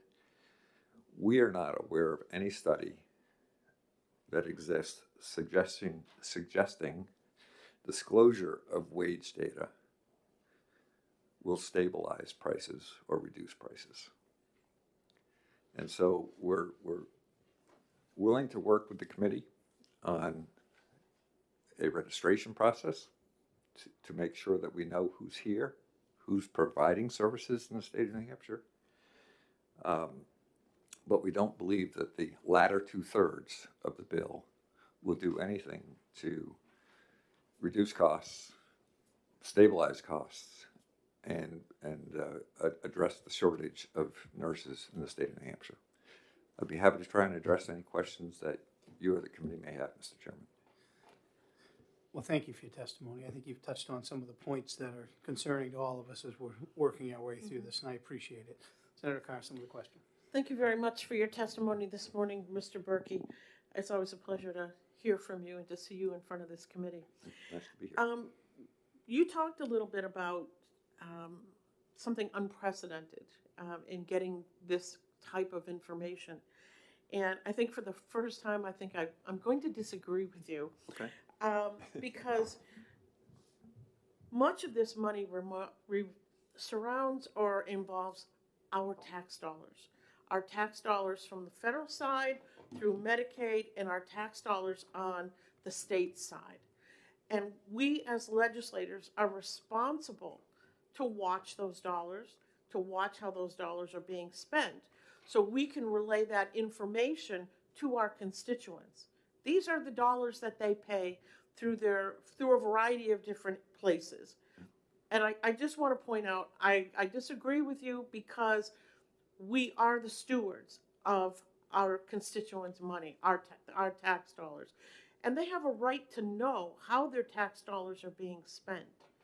So I see this, I see your point, but I also see the other side, where our constituents have questions because they might be looking to put a loved one in a skilled nursing facility.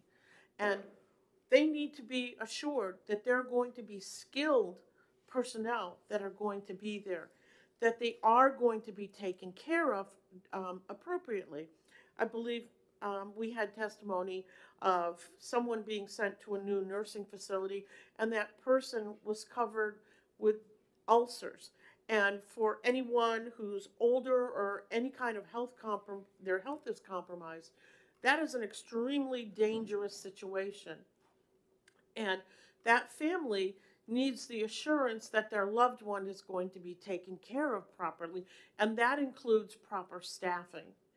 And so I do believe that we, as the people of the state of New Hampshire, have the right to know about these staffing agencies, especially if they're sending in individuals who don't live here. They're just traveling from state to state. You know, I kind of look at it as a hired gun. We need you here in New Hampshire for a month, and next week you might be in Hawaii, somewhere else. And oh, by the way, we might have contracted with you to be at this facility for 2 weeks, but somebody's willing to pay us more money, so we're going to move you out of there, and we're going to move you someplace where we can get more money. It's not about what is in the best interest of the patient. It's not about what's in the best interest of the facility. It's what's in the best interest of the nurse or the skilled medical personnel, because they're going to make a lot of money. and the company, because they're going to make a lot of money as well.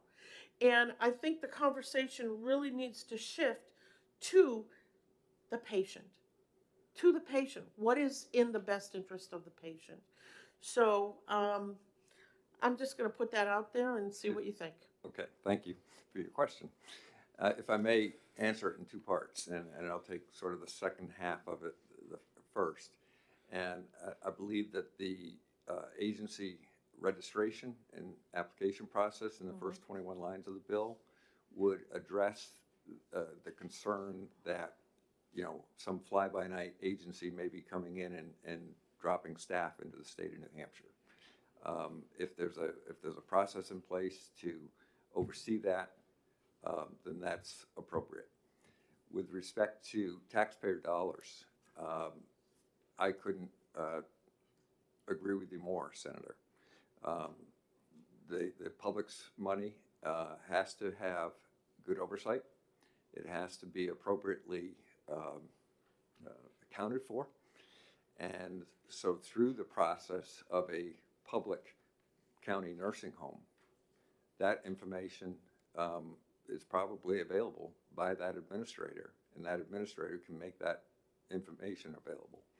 And that administrator has the ability to go out and negotiate with different companies, staffing companies for nurses, and get the best deal that he or she possibly can.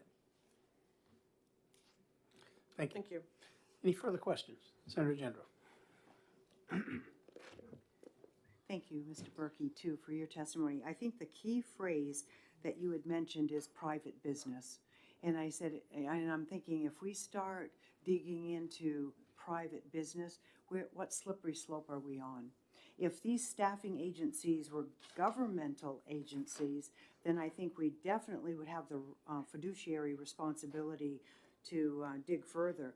But with private businesses, where does it end? You know, I used to own a store on Main Street in Littleton, and I would be appalled if somebody come in and said, I want to see your bottom line, I want to see what you're charging your employees, I want to see, well, you have the right to shop here or you don't. But that's my concern, and I think you hit on a key component there. Thank you for the question, Senator. I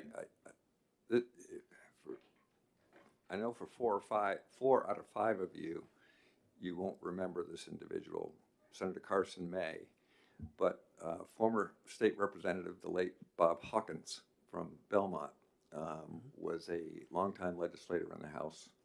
He was chair of the House Labor Committee. And the issue of regulating staffing companies generically, in general, came up year after year after year. And it was debated at that time, as rightfully debated today, about whether private businesses, private operations should be subject to the public disclosure of what their operations are all about. And it was repeatedly defeated in the House. I don't recall whether it ever got over to the Senate or not. This was back in the 90s, but it was it was recognized then that private businesses should not be subject to such detailed disclosure by a state government. Any further questions? Seeing none, we thank you. Appreciate your testimony. So I have 2 more people signed in on the sheet. Rosemary Rung, the representative representing Hillsborough 12, who is in favor, and Representative Nancy Moody, also from Hillsborough 12, is in favor. Anybody else wishing to speak before I close the hearing? Seeing none, we're going to close the hearing on Senate Bill 149.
All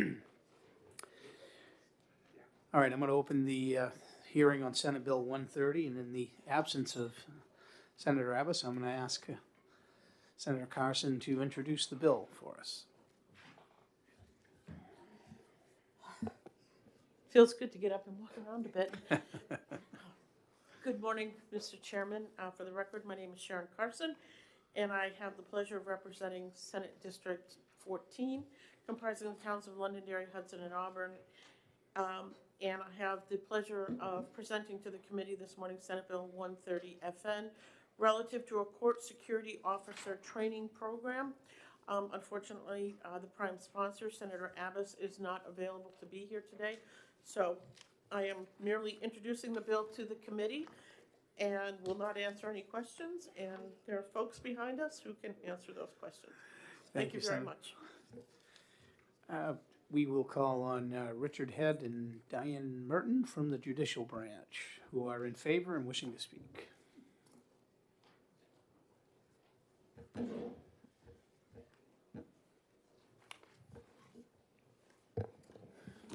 Morning, Mr. Chairman. Thank you. My name is Richard Head. I'm the Government Affairs Coordinator for the Judicial Branch, and joining me at the table here is Diane Martin, who is the Director of the Administrative Office of Courts. I'm just going to point, they're not testifying today, but I do want to point out also here Jason Jordan Hazy. He's our Court Security Manager, and also here is John Sippa, the Director of Police Standards and Training. And if you have any questions, we would ask maybe that they come up, but that we can't answer, but otherwise it'll be just the two of us testifying. This is a bill that we had asked, we brought forward and appreciate Senator Abbas's willingness to sponsor this bill. It's a bill that would authorize police standards and training to work with the courts to develop a court security training and certification program. Essentially, our court security officers are great at court security, and police standards and training is very good at training police officers, law enforcement. And they also, and most importantly, are staying up to date and current on all the latest issues that need to be involved in training. And really what it becomes sort of duplicative if we have to sort of do all that and learn it and develop it when that type of knowledge base is already there with police standards and training. So this bill would simply authorize the court system and police standards and training to enter into a memorandum of understanding in order to put this program together. And with that, that's all I had to say, and I'll turn it over to Director Martin just to talk about sort of her interactions with police standards and training in developing this bill. Thank you. Good morning. Thank you for having us. I just wanted to speak somewhat on behalf of the Chief Justice. This is a initiative that he has to really professionalize our court security officer program. So this is part of what we're doing. Training is one piece. Another example is right now they bring their own firearms to the court. So we've put in our operating budget request funding to actually provide weapons. So it's an overhaul to really professionalize them, and I think working with police standards and training really makes a lot of sense because they are the experts in training in this area. So I've been working with Director Skippa and the Chief Justice on sort of how this would move forward, and with our manager, Jason Jordan Hazy. So if you have any questions, we're happy to answer them, but this is really the purpose of what we're doing here. Thank you. I actually have one, and then I will go to Senator Carson. So this would be the training for all court security offices of the county and Yes, so all court security officers, and I had to add two things. In the amendment that we handed around, and to speak to that, the amendment would also include the sheriffs. So the sheriffs currently provide the court security at the Superior Court level, and that was inadvertently not included when we first drafted the bill. So this would include the sheriffs. We did reach out to the Sheriff's Association. They're fully in support. We also spoke with our union folks who do the court security. They're also very strongly in support. One thing I just want to note is that in the process of implementing this, Police Standards and Training would bring on a part-time person who would be responsible for essentially this program. So there'd be a fiscal impact on that. I don't think the fiscal note quite made it around yet, so I just wanted to note that on behalf of Director SIPA that they would need a personnel to manage this program. Okay, thank you. Senator Carson. Good morning, Mr. Head. It's a morning. pleasure seeing you. Good morning. The question that I have is, who's going to be the certifying agency? Is it going to be Police Standards and Training? Who's going to certify these folks? So thank you for the question. I think the certification would be through Police Standards and Training. Ultimately, the details of that would get worked out in the MOU between Police Standards in terms of the content of the training. So that the sort of details of it get worked out in the MOU. Okay. I just would like to point out, I think that if Police Standards and Training is going to be the certifying agency, that needs to be stated in the statute, as well as that you will be creating an MOU with them. So I do believe another amendment would be appropriate. And so just to, if we can change it in the language that's there, it does say the council may enter into such agreements with the judicial branch as may be necessary to implement. Right. That's fine. Okay. But it needs to be stated who is going to be certifying, because if not, there's going to be confusion whether it's going to be OPLC is going to hold their certification or some other agency. So I just think it needs to be stated in here that the certifying agency will be Police and Standard and Training, and they're responsible for their certification. And that means all the other things that happen with certification notification, that you're certified, your certification is running out. They're going to be creating the standards for that certification, and everyone's going to be in agreement. So it just really needs to be laid out in the legislation. Sure. I'll be happy to circulate a further amendment to the committee. Thank you. Any further questions? Senator Altshuler. Thank you, Mr. Chair. This is directed to Ms. Barton. Thank you very much. You just mentioned an appropriation for firearms. Is that No, a budget it's- appropriation from the agency, or? Yes, it's not part of this. It's just, I'm describing, the Chief Justice is not just looking to improve Sure. training. He's looking to improve equipment and all the other aspects of this program. So it was in our request, which will be coming to the legislature. Your It's not budget. currently budgeted yet. Yes. Got it. Thank you. Yes. Senator General, did you have a question? You didn't. Okay. Any further questions? Seeing none, thank you. Thank you. Appreciate your Thank you testimony. very much. Did either of you have anything you wanted to add before I close the hearing? No? Come on up. Just come up and introduce yourself. Please turn on the mic there.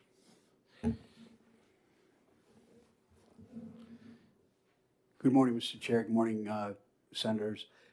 John Skippa, Director of New Hampshire Police Standards and Training. I just wanted to add my support to this. We would look forward to this opportunity to work with the judicial system to get this program in place. Certainly stand ready for any questions anybody might have. Senator Carson. Good morning, Director Skippa. It's a pleasure to see you. Do you believe that it's a good idea to standardize the training of these court officers so that the training is uniform? It's not going to matter whichever court you go into, everyone is going to be trained the same way. Thank you for that question. Absolutely, that is the goal, is to contemporize really a pretty good program that's in place right now, but contemporize it and make it uniform throughout the state to include the standards by which these officers would be held to. Thank you. Actually, that kind of generates a question. I think.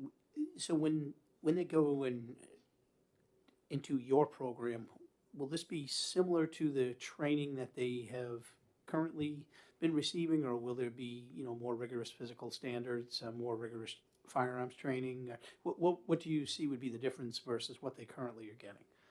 So I think one of the things that we would look to do is to work with the Chief of Security, who presently has a curriculum in place, look at that curriculum, make sure that it is contemporary with what other certification programs throughout the country use for their court security people. Again, just to make sure that we are using best practice that is recognized throughout the industry. With regard to, fitness standards, that may be something that we would look at. I don't know that, that there is a kind of a big difference between what may be necessary for a court security officer as opposed to a police officer or corrections officer. But, a lot of this hasn't been fleshed out specifically. We look forward to working with the folks if this were to start to come to fruition. Great, thank you. Any further questions? Seeing none, thanks for coming in today. We appreciate it. Thank you so much, folks. Well, that's all I have on the list. Anyone else wishing to speak on the bill? Seeing none, I'm going to close out Senate Bill 130.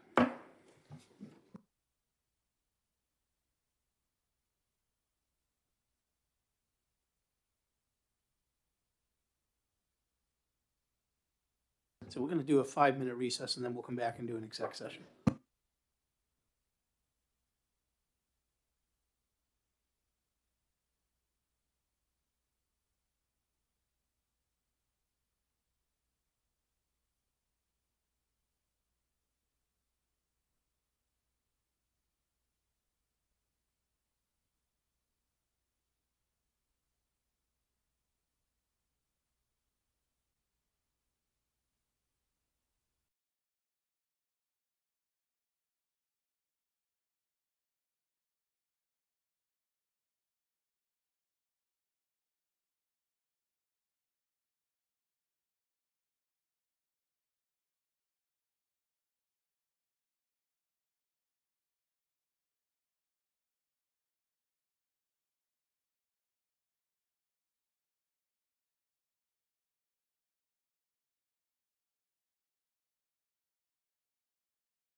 We are back. I'll accept an motion to go into executive session.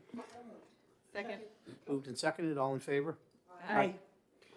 Okay, so I had Philip put together a list of the bills prior to what we've heard today. Today's bills are not on there, of all the bills that are available to exec. I know we have the other spreadsheet, but this just seemed like it was easier to read to me. So, thank you, Philip, for doing that. We've already exec Senate Bill 207, which is not on the list. It was one we did this morning. So from this list, we have several with amendments, and I guess I'll open it up to you guys, whoever wants to start, and bring a motion forward. Well, do we want to do them numerically? We can? All right. In order. Does anybody want to move Senate Bill 44? I don't remember which one this is. Yeah, I can go back to that too.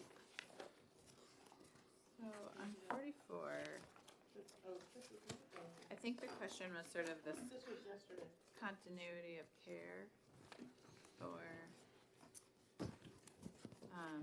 patients, for folks that were not duly licensed with some mental health training. This one needs, You need an amendment on this, don't you? yeah, and I thought it was here. And this one does have an amendment.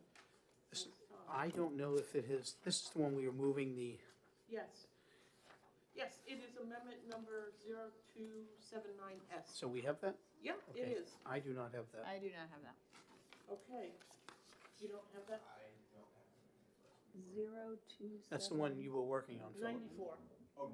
No, 44, No, we're talking about. 44. Oh, we're doing 44. Oh. That's okay. So that's the one we had you send in for an amendment. That has not come through. All right, then we'll need to leave that for now. We'll have to skip that. Okay. Okay. All right, we'll skip it for now. Okay, 44. Senate Bill 67, this is one I brought an amendment to last time we were in exec about the weights and measures. No, we're gonna skip by it. We're holding, okay. We're gonna hold. We're gonna move on to Senate Bill Do we 67. need to move to I'm gonna suspend move, or? I'm gonna move on to pass with, and I'm gonna offer this amendment again, For 44? 67.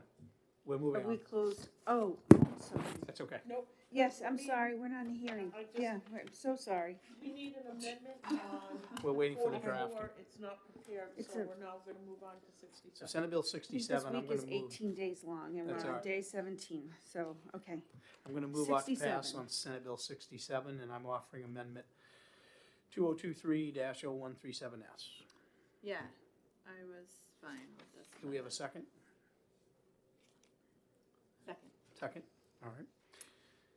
So this is the amendment that I offered last week, and the committee had asked for clarification on Yes. the intervals, and I had forwarded you, I had my, Peter forward you the communication that I had with the commissioner and the director of weights and measures, and giving their explanation of why they're referencing the National Conference on Weights and Measures Handbook and the standards of NIST. Hopefully that satisfied everyone's concern. I know I have down here removing sections 2 and 4, That's correct. and that's the registered technicians? The third-party technician, yep. Removing the third-party technician requirement, yes? And removing the police power in Yes. section 4. Okay. Yes. Any further discussion? Did you talk to the folks that were in opposition? Mr. Brennan and Mr. Hayes? I have not spoken with them, but they didn't have opposition to these sections, as I recall. Their opposition was to the sections we were removing. I know, it's just that I just have concerns about the intervals as recommended by the National Conference, and the listing of the different entities, if they were okay with this, because it is going to be their technicians that are gonna be doing this, not the state technicians, which is what we do now anyway. So are these the handbooks and the standards that they use? I'd like to find out if that's the case. So is it possible to reach out to them and find out if they are okay with this particular section? Would you like me to hold this for another week so you could Yes. reach out and have a I conversation will with? definitely, yep. Okay, we will do that, then I'll withdraw my motion and we'll hold off on execing Senate Bill 67. Okay. Senate Bill 72. I'll withdraw my second. Yeah, oh, that's right, sorry. No worries. And we'll, Senate 72. Senate Bill 72. Okay. Senator Carson, would you like to make a motion on this bill? Provide credentialing procedures. Mr. Chairman, let's see, can I have that amendment? We're gonna hold off on this for Senator Sousa. Oh, this is the one for Senator Sousa? Yes, this is the one. Oh, my apologies, I thought that was 74. No worries. Okay. All right, so we're gonna skip that one. Wait, we're skipping 72? Skipping 72 because Senator Susie has another amendment that she's Another, working on. Okay. Okay, and we have 70. Senate Bill 74. Again, Senator Carson, would you like to make a motion? Okay, I would like to move on pass on Senate Bill 74. Do we have a second?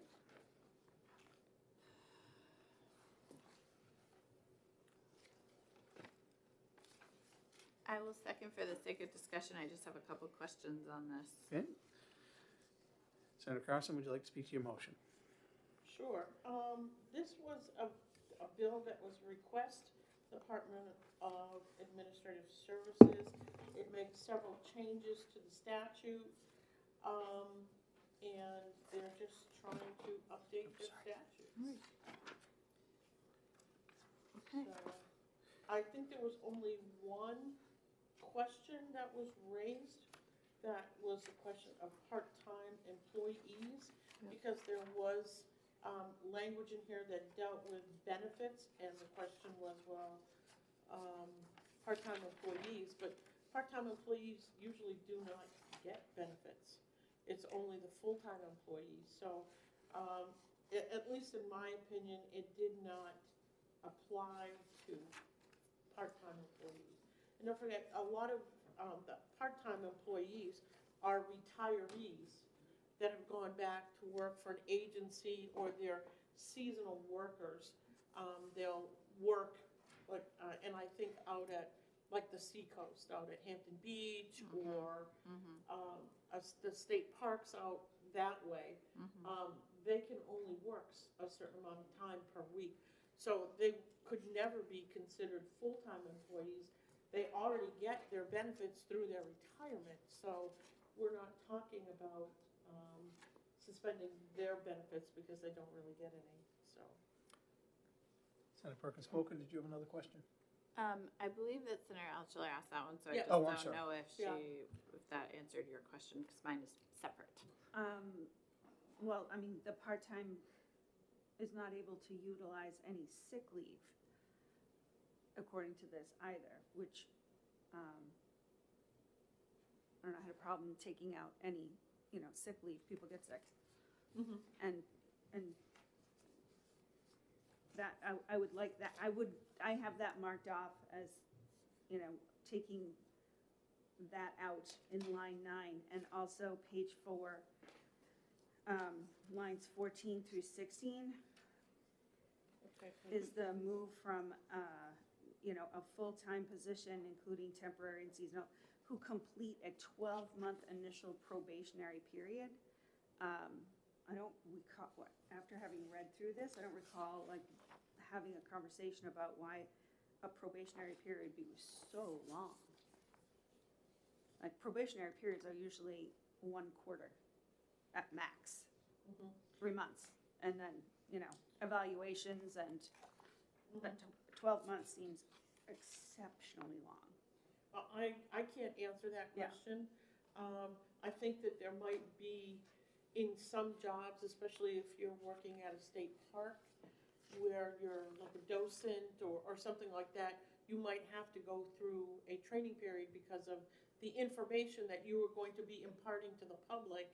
We have to make sure that the information is correct. There might be standards that they might have to meet. I really don't know. So if it's something that you feel you need to get more information from, perhaps, Mr. Chair, we can put this off until next week, and Senator Altshuler can talk to Commissioner Arlinghouse and find out what the issue is. Yeah, it's not, I would welcome that opportunity, because it's actually not seasonal employees, it's permanent employees, so that would be, I think it does say seasonal. well, it's the seasonal employee is any person who is appointed to fill a seasonal position full-time or part-time for a limited duration that is anticipated as likely to recur each year for varying number of months, which would apply to the parks in Hampton or up at Cannon, or, you know, those are the seasonal people. And then the next section is permanent employees. So Senator Altshuler, would Yeah. you like an opportunity to That have a would be, conversation? if you're open to that, if everyone's open I'm to that. open to that. We're not up against the deadline yet. Okay. So, I do you didn't know both because it withdraw had your an motion? FN. Yes. And, well, I just have a couple of questions. Okay. Mine's well raised while we're here, just to make sure they can be resolved easily. So on page 5, there's a change, lines 29 to 32. This language was striking me funny, and I wasn't exactly sure what it meant, and I thought maybe, I just wanted the committee's opinion. The department shall also apply the appropriate benefits authorized by collective bargaining agreements between the state and an employee organization to all unrepresented employees aligned with such employee organization. So it would, I mean, I understand the first part, authorized by collective bargaining agreements between the state and an employee organization, presumably a union, to all unrepresented employees. So do they apply union benefits to Yes. non-union employees? I believe they have That's, to. that is law, and in fact, and I can't remember, I just have Dobbs because we were doing Dobbs yesterday. Janice. Yeah. Pardon? Janice. wasn't it? Janice, yeah, the Janice decision that deals with public employees. Okay. That they're not required to join a union and they don't have to pay any fees, but they are covered under the union contract collectively bargained. So that I believe is language that aligns itself with the Janice decision. Okay. I mean, aligned still seems fine, but that answers the majority of my You could question. certainly ask Commissioner Allenhouse in the interim if I you wanted to. could, yes. Yep. Now that I have another week, I'll probably will just Okay. clarify that. But and then in section 22, so Page 7? Yeah. 22. Yep, page okay. 7, yeah, and maybe maybe this is an opportunity to ask the commissioner, but I noticed in the repeals, we're repealing overtime for nurses at certain institutions, and I just wondered, given the hearing we just had, whether we should look into that a little bit. So I will do that. Okay. Yeah. So, and we do have a motion on the floor. Do you both withdraw? I withdraw. Do you withdraw? Yes. Okay. I think Senator, in the testimony on Yep. 74 from Yep. Commissioner Arlinghouse, I think, let's see, he does say section 22 repeals various unnecessary or Yeah. outdated provisions of chapters 91A and 99. It also repeals the outdated RSA 21-1:30I dealing with medical and surgical benefits, and RSA 21-I:55 dealing with a DOT specific exception. Yeah, So I did see that, and maybe if I read this section, it'll become apparent to me. I just want a little more information, I guess, on that deletion. So I will ask those questions. All right. Senate Bill 75. Senator Carson has an amendment she has brought. So, Senator Carson, would you like to make a motion? I would like to make a motion ought to pass. Do we have a second? Moved and seconded. And would you like to speak to your motion? Thank you, Mr. Chair. This amendment, which is amendment number 0260, reflects, I believe, an agreement, because I think there was some discussion.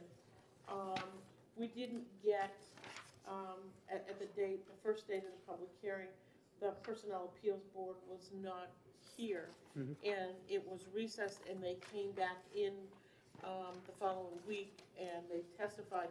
Unfortunately, I believe that day when they did testify, I was not here. I had to go over and.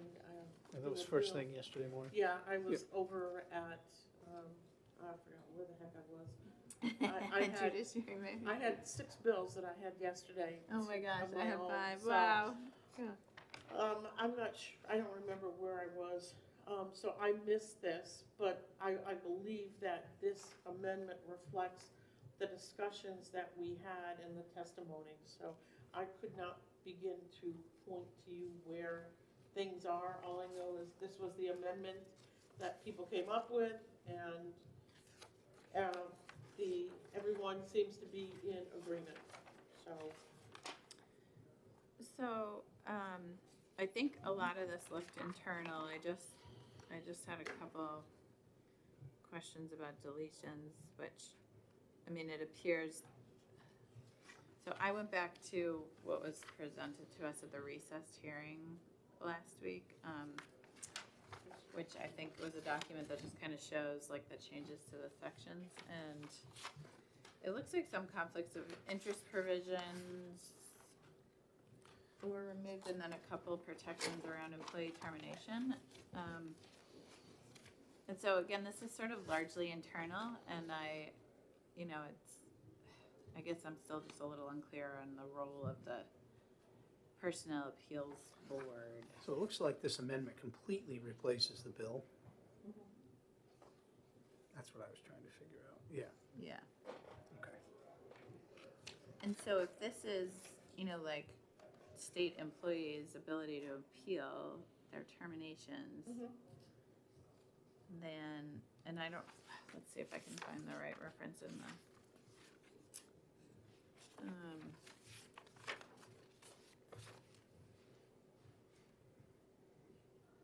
does this document match what's drafted?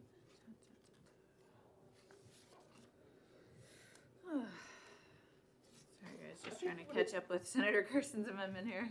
Yeah, no, it's okay. The purpose of the Personnel Appeal Board, and it says here in section 5 on page 1. Yeah. Shall convene in person to conduct appeal hearings, to deliberate on concluded cases and pending motions, and to conduct periodic business meetings. I also think that on page 2, beginning on line 13, I believe it increased their stipend, and at least they're going to be getting $400 for each day devoted to the work of the board, and shall be reimbursed for travel, professional development, and other business-related personnel. I think it just clarifies the duties of the board, updating it, and really gives them an opportunity to make, they get paid more. Yes, yeah. So there's one change in this second that the amendment does, in this section. Involving other business, after the end line in the original bill, there's a new line added. Any board member designated by the chairperson of the board shall be paid $50 per hour for time spent on the drafting of final decisions on the merits of appeals decided by the board. That's new language that's in the amendment. That is line 18 through 20 in the amendment on page 2.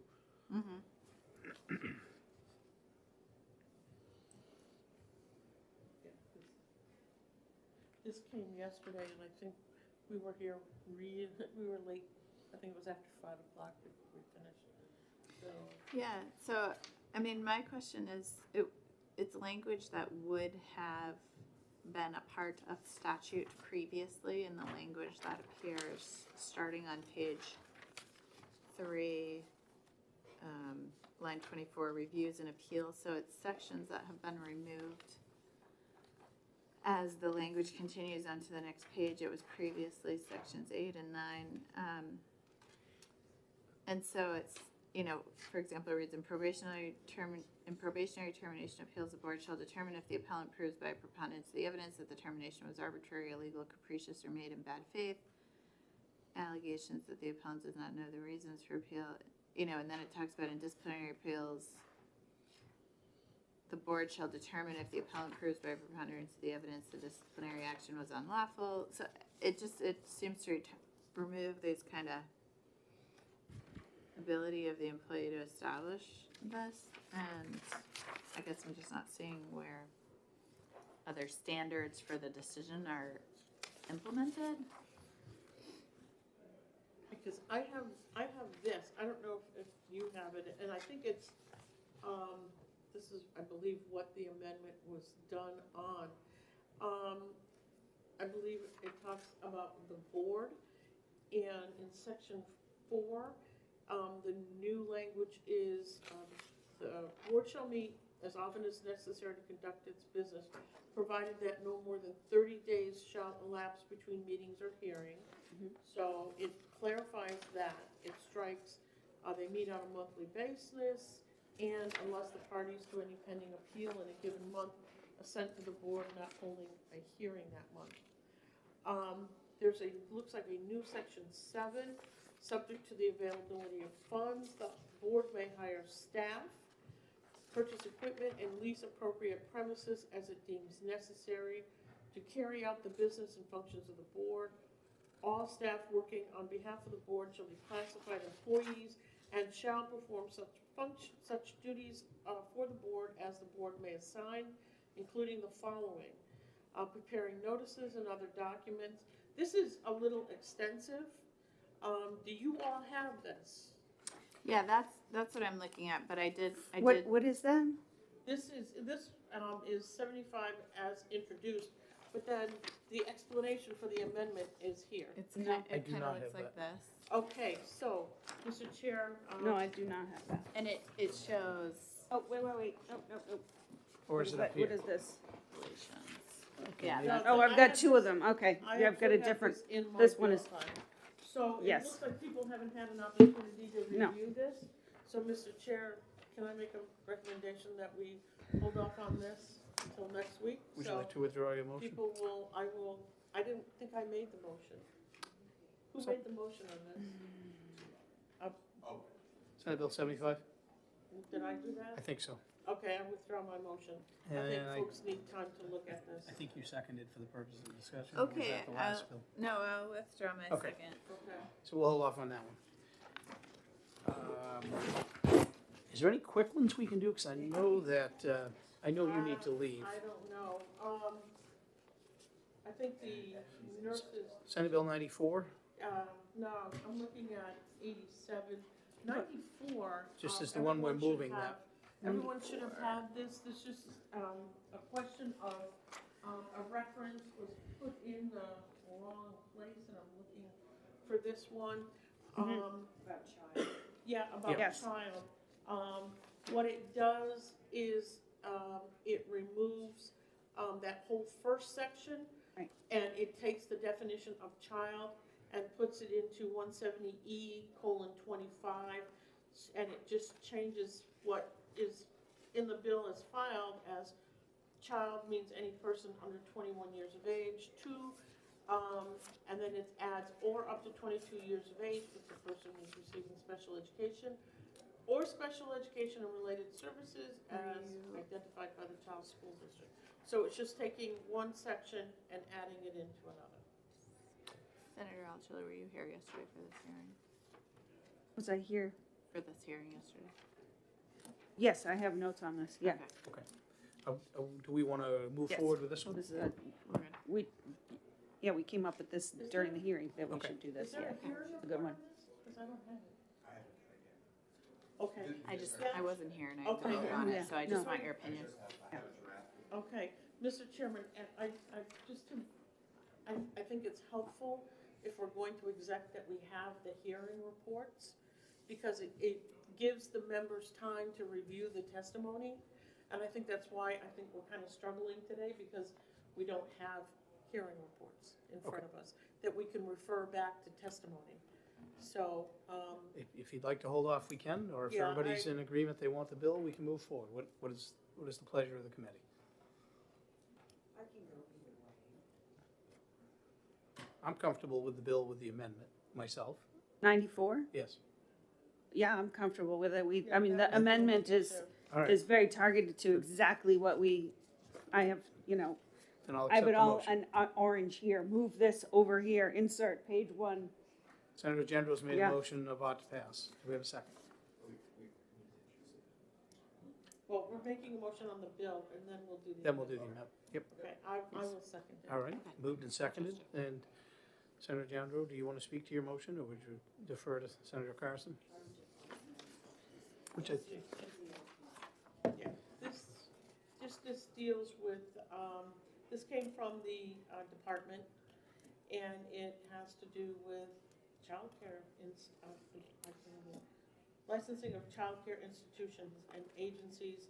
And the only issue with this was the issue of the definition of child, which is directed here and corrected in an amendment, which is, and at this point, I will introduce amendment number 0279S. And I will make a motion of ought to pass on amendment 0279S. Do we have a second? Second. Seconded by Senator Altshuler. Any further discussion on the amendment? Seeing none, we'll take a vote. All in favor? Aye. Any opposed? Senator Carson has moved ought to pass as amended with Amendment 0279S on Senate Bill 94. And we did have a second on that, correct? Yes. Actually, Senator General moved ought to pass. Yes. Okay. And Senator Carson seconded. Any further discussion? Seeing none, all those in favor? Aye. Any opposed? Any Move consent. move consent? Do we have a second? Second? All those in favor? Aye. And it's on consent. Who wants to take it out? I will. Senator Carson's taking it out. See, I remembered this time to ask. I'm getting there. Okay, so this one is done. Yep. We did. We have an amendment for 103. Would you want to do that one real quick? Yeah, let's do it. All right.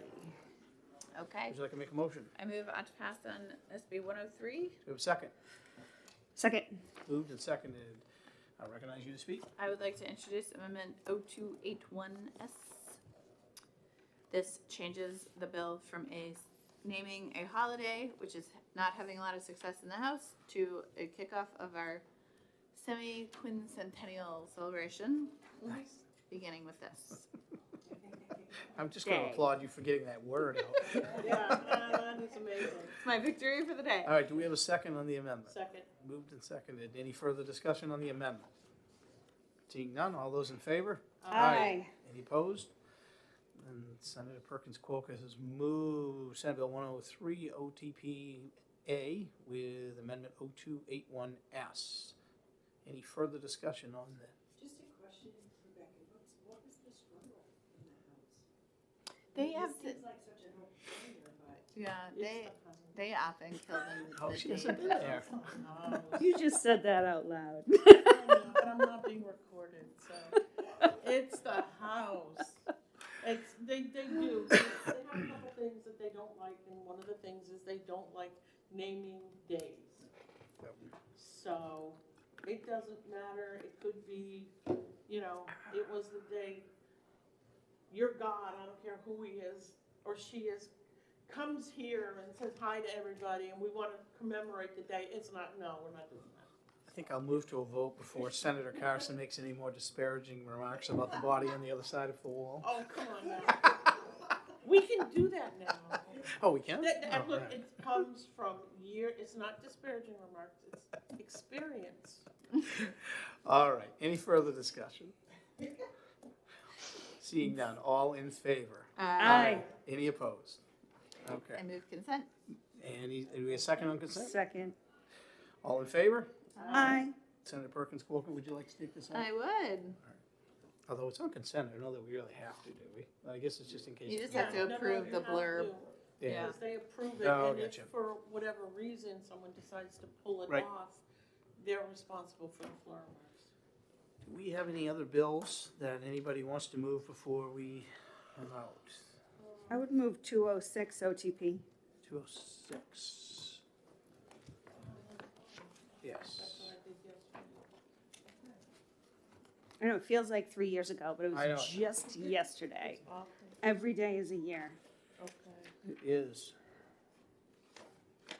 I had notes someplace on this. It's in this stack of paper. But Yeah, yeah, this is adding corporal punishment. Prohibiting. at the time. Pardon? Oh, and adding corporal punishment as endangerment, yes. Right. And it becomes,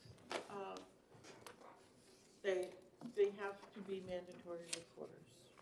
Okay. And it Do we have a second, by the way, before we have discussion? I'll second. All right, Oh, thank there you. you go. My apologies.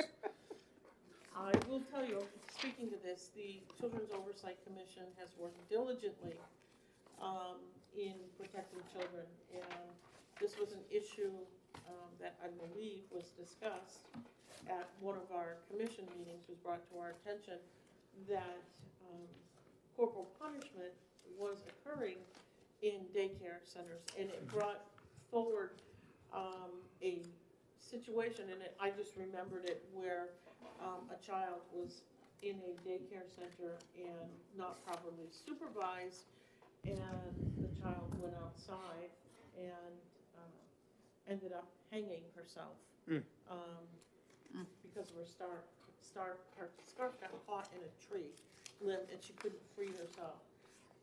And you know, what do you do? So we want to tighten up those regulations. They are responsible. Nobody should be putting their hands on a child as punishment. We did have testimony that, you know, there was concern that you have some special education or children with disabilities, but if you put your hands on a child to pull them away from a dangerous situation, that is not corporal punishment. Corporal punishment is striking. I mean, it's, you know, physical contact with a child for punishment purposes, and that should not be happening. Any further discussion? Are we ready for a vote? So we have moved ought to pass on Senate Bill 206. All those in favor? Aye. Any opposed? Move consent? I'll second. Moved and seconded. All those in favor? Aye. Who wants to take this out? I will. Senator Carson. Did we have any others that we want to do before we break up here? Wait a minute. Was 150 150, easy? I think 150 is a. I think it was too. I was just, that's the notes I was trying to find that I made yesterday, and I've been unable to lay my hands on it. Are But you I- saying your binder's unorganized there, There's no Senator? one in, No, and all it I don't. does is, I think it, Mr. Chair, I will move up to pass on Senate Bill 150. Do we have a second? I have a second. Moved and seconded. Senator Carson? Mr. Chair, this is really a reorganization of the board, and it really recognizes the fact that we do not have these boards that are meeting on a regular basis because of what some people could call onerous requirements. This is a fairly large board, and they do not get good participation, and because of that, they can't meet the quorum requirements, and then they can't get anything done. So I think these changes recognize the fact that this needs to happen, and I support this wholeheartedly. Any further discussion? Seeing none, all those in favor? Aye. Any opposed? Bill passes, recommendation passes. I'll move consent. Consent is Second. moved and seconded. All those in favor? Aye. Senator Carson, you want to take this one out too? Yep. Any others on here before we come out? Did we put 207 on consent? Yes. Okay. Yes, we did. I don't Okay. think 106 is ready. We need an amendment, correct? Yes. 105, What is this an amendment for? 105 is that The vital 206 records. vital records one. Yeah. Are we ready to move that forward? See, what I made notes on what we needed amendments for, and I apologize, I can't seem to locate that sheet of paper right this minute. It seemed You like you left it here yesterday. I did, that's probably why I can't find it. I was not here. It was my calendar, or the bill hearing schedule. Oh, It's in my office, I stole it. I had notes on it, okay. Yeah, so I didn't know if you needed it or not, so I just kept it. I think there's some work that needs to be done on 105. That's the birth. Yeah, the birth worksheet, yeah. I think we just need to tighten that up a bit. How about 130? We did that today. It was our last bill on the officer training program. Or no, they're bringing No, that they up. need, they need an amendment Yeah. on that one. Yep. Okay, so I will. So I don't think there's any of these others that we can do right now. Are we all good? I mean, wait a minute, we do only we- haven't talked about 87. Yeah, do we need, And that's that youth camp one. Yes. oh, we have an amendment. We have an amendment for 87? 0128S. 67. I don't have that. I do not have an amendment for 87. Yeah, it says there's an amendment, but I It was don't- brought in by Senator Ward to replace the entire thing. Oh, out she the gate. presented that at Oh, the yes, hearing. that- Yes, Yeah, yeah, yeah, it was at the hearing, so it's, Okay. Yeah, there's some changes that need to be made to this. okay, Yeah. So- all right. Yeah. Right. Yeah, I had down that there was a couple of folks that had offered to work on this. I guess just no one has picked up to take it to work on. Yeah, because we look at, Senator General, would you like to take the lead on this and get the work, see if we can work with Senator Ward to get the changes that the committee would be happy with? Thank you, We'll Senator just take it General. That would be great. So I don't, I think we are ready to come out of exec session. I'll accept the motion. All right, just stab you with my Move. pen. Do we have a second? Second. All those in favor? Aye. And with that, I thank you all for your time today. We will be meeting again next Wednesday, and hopefully we can have a little time to accept some of these bills as well. Great. With that, we'll close the hearing for today. Thank you all.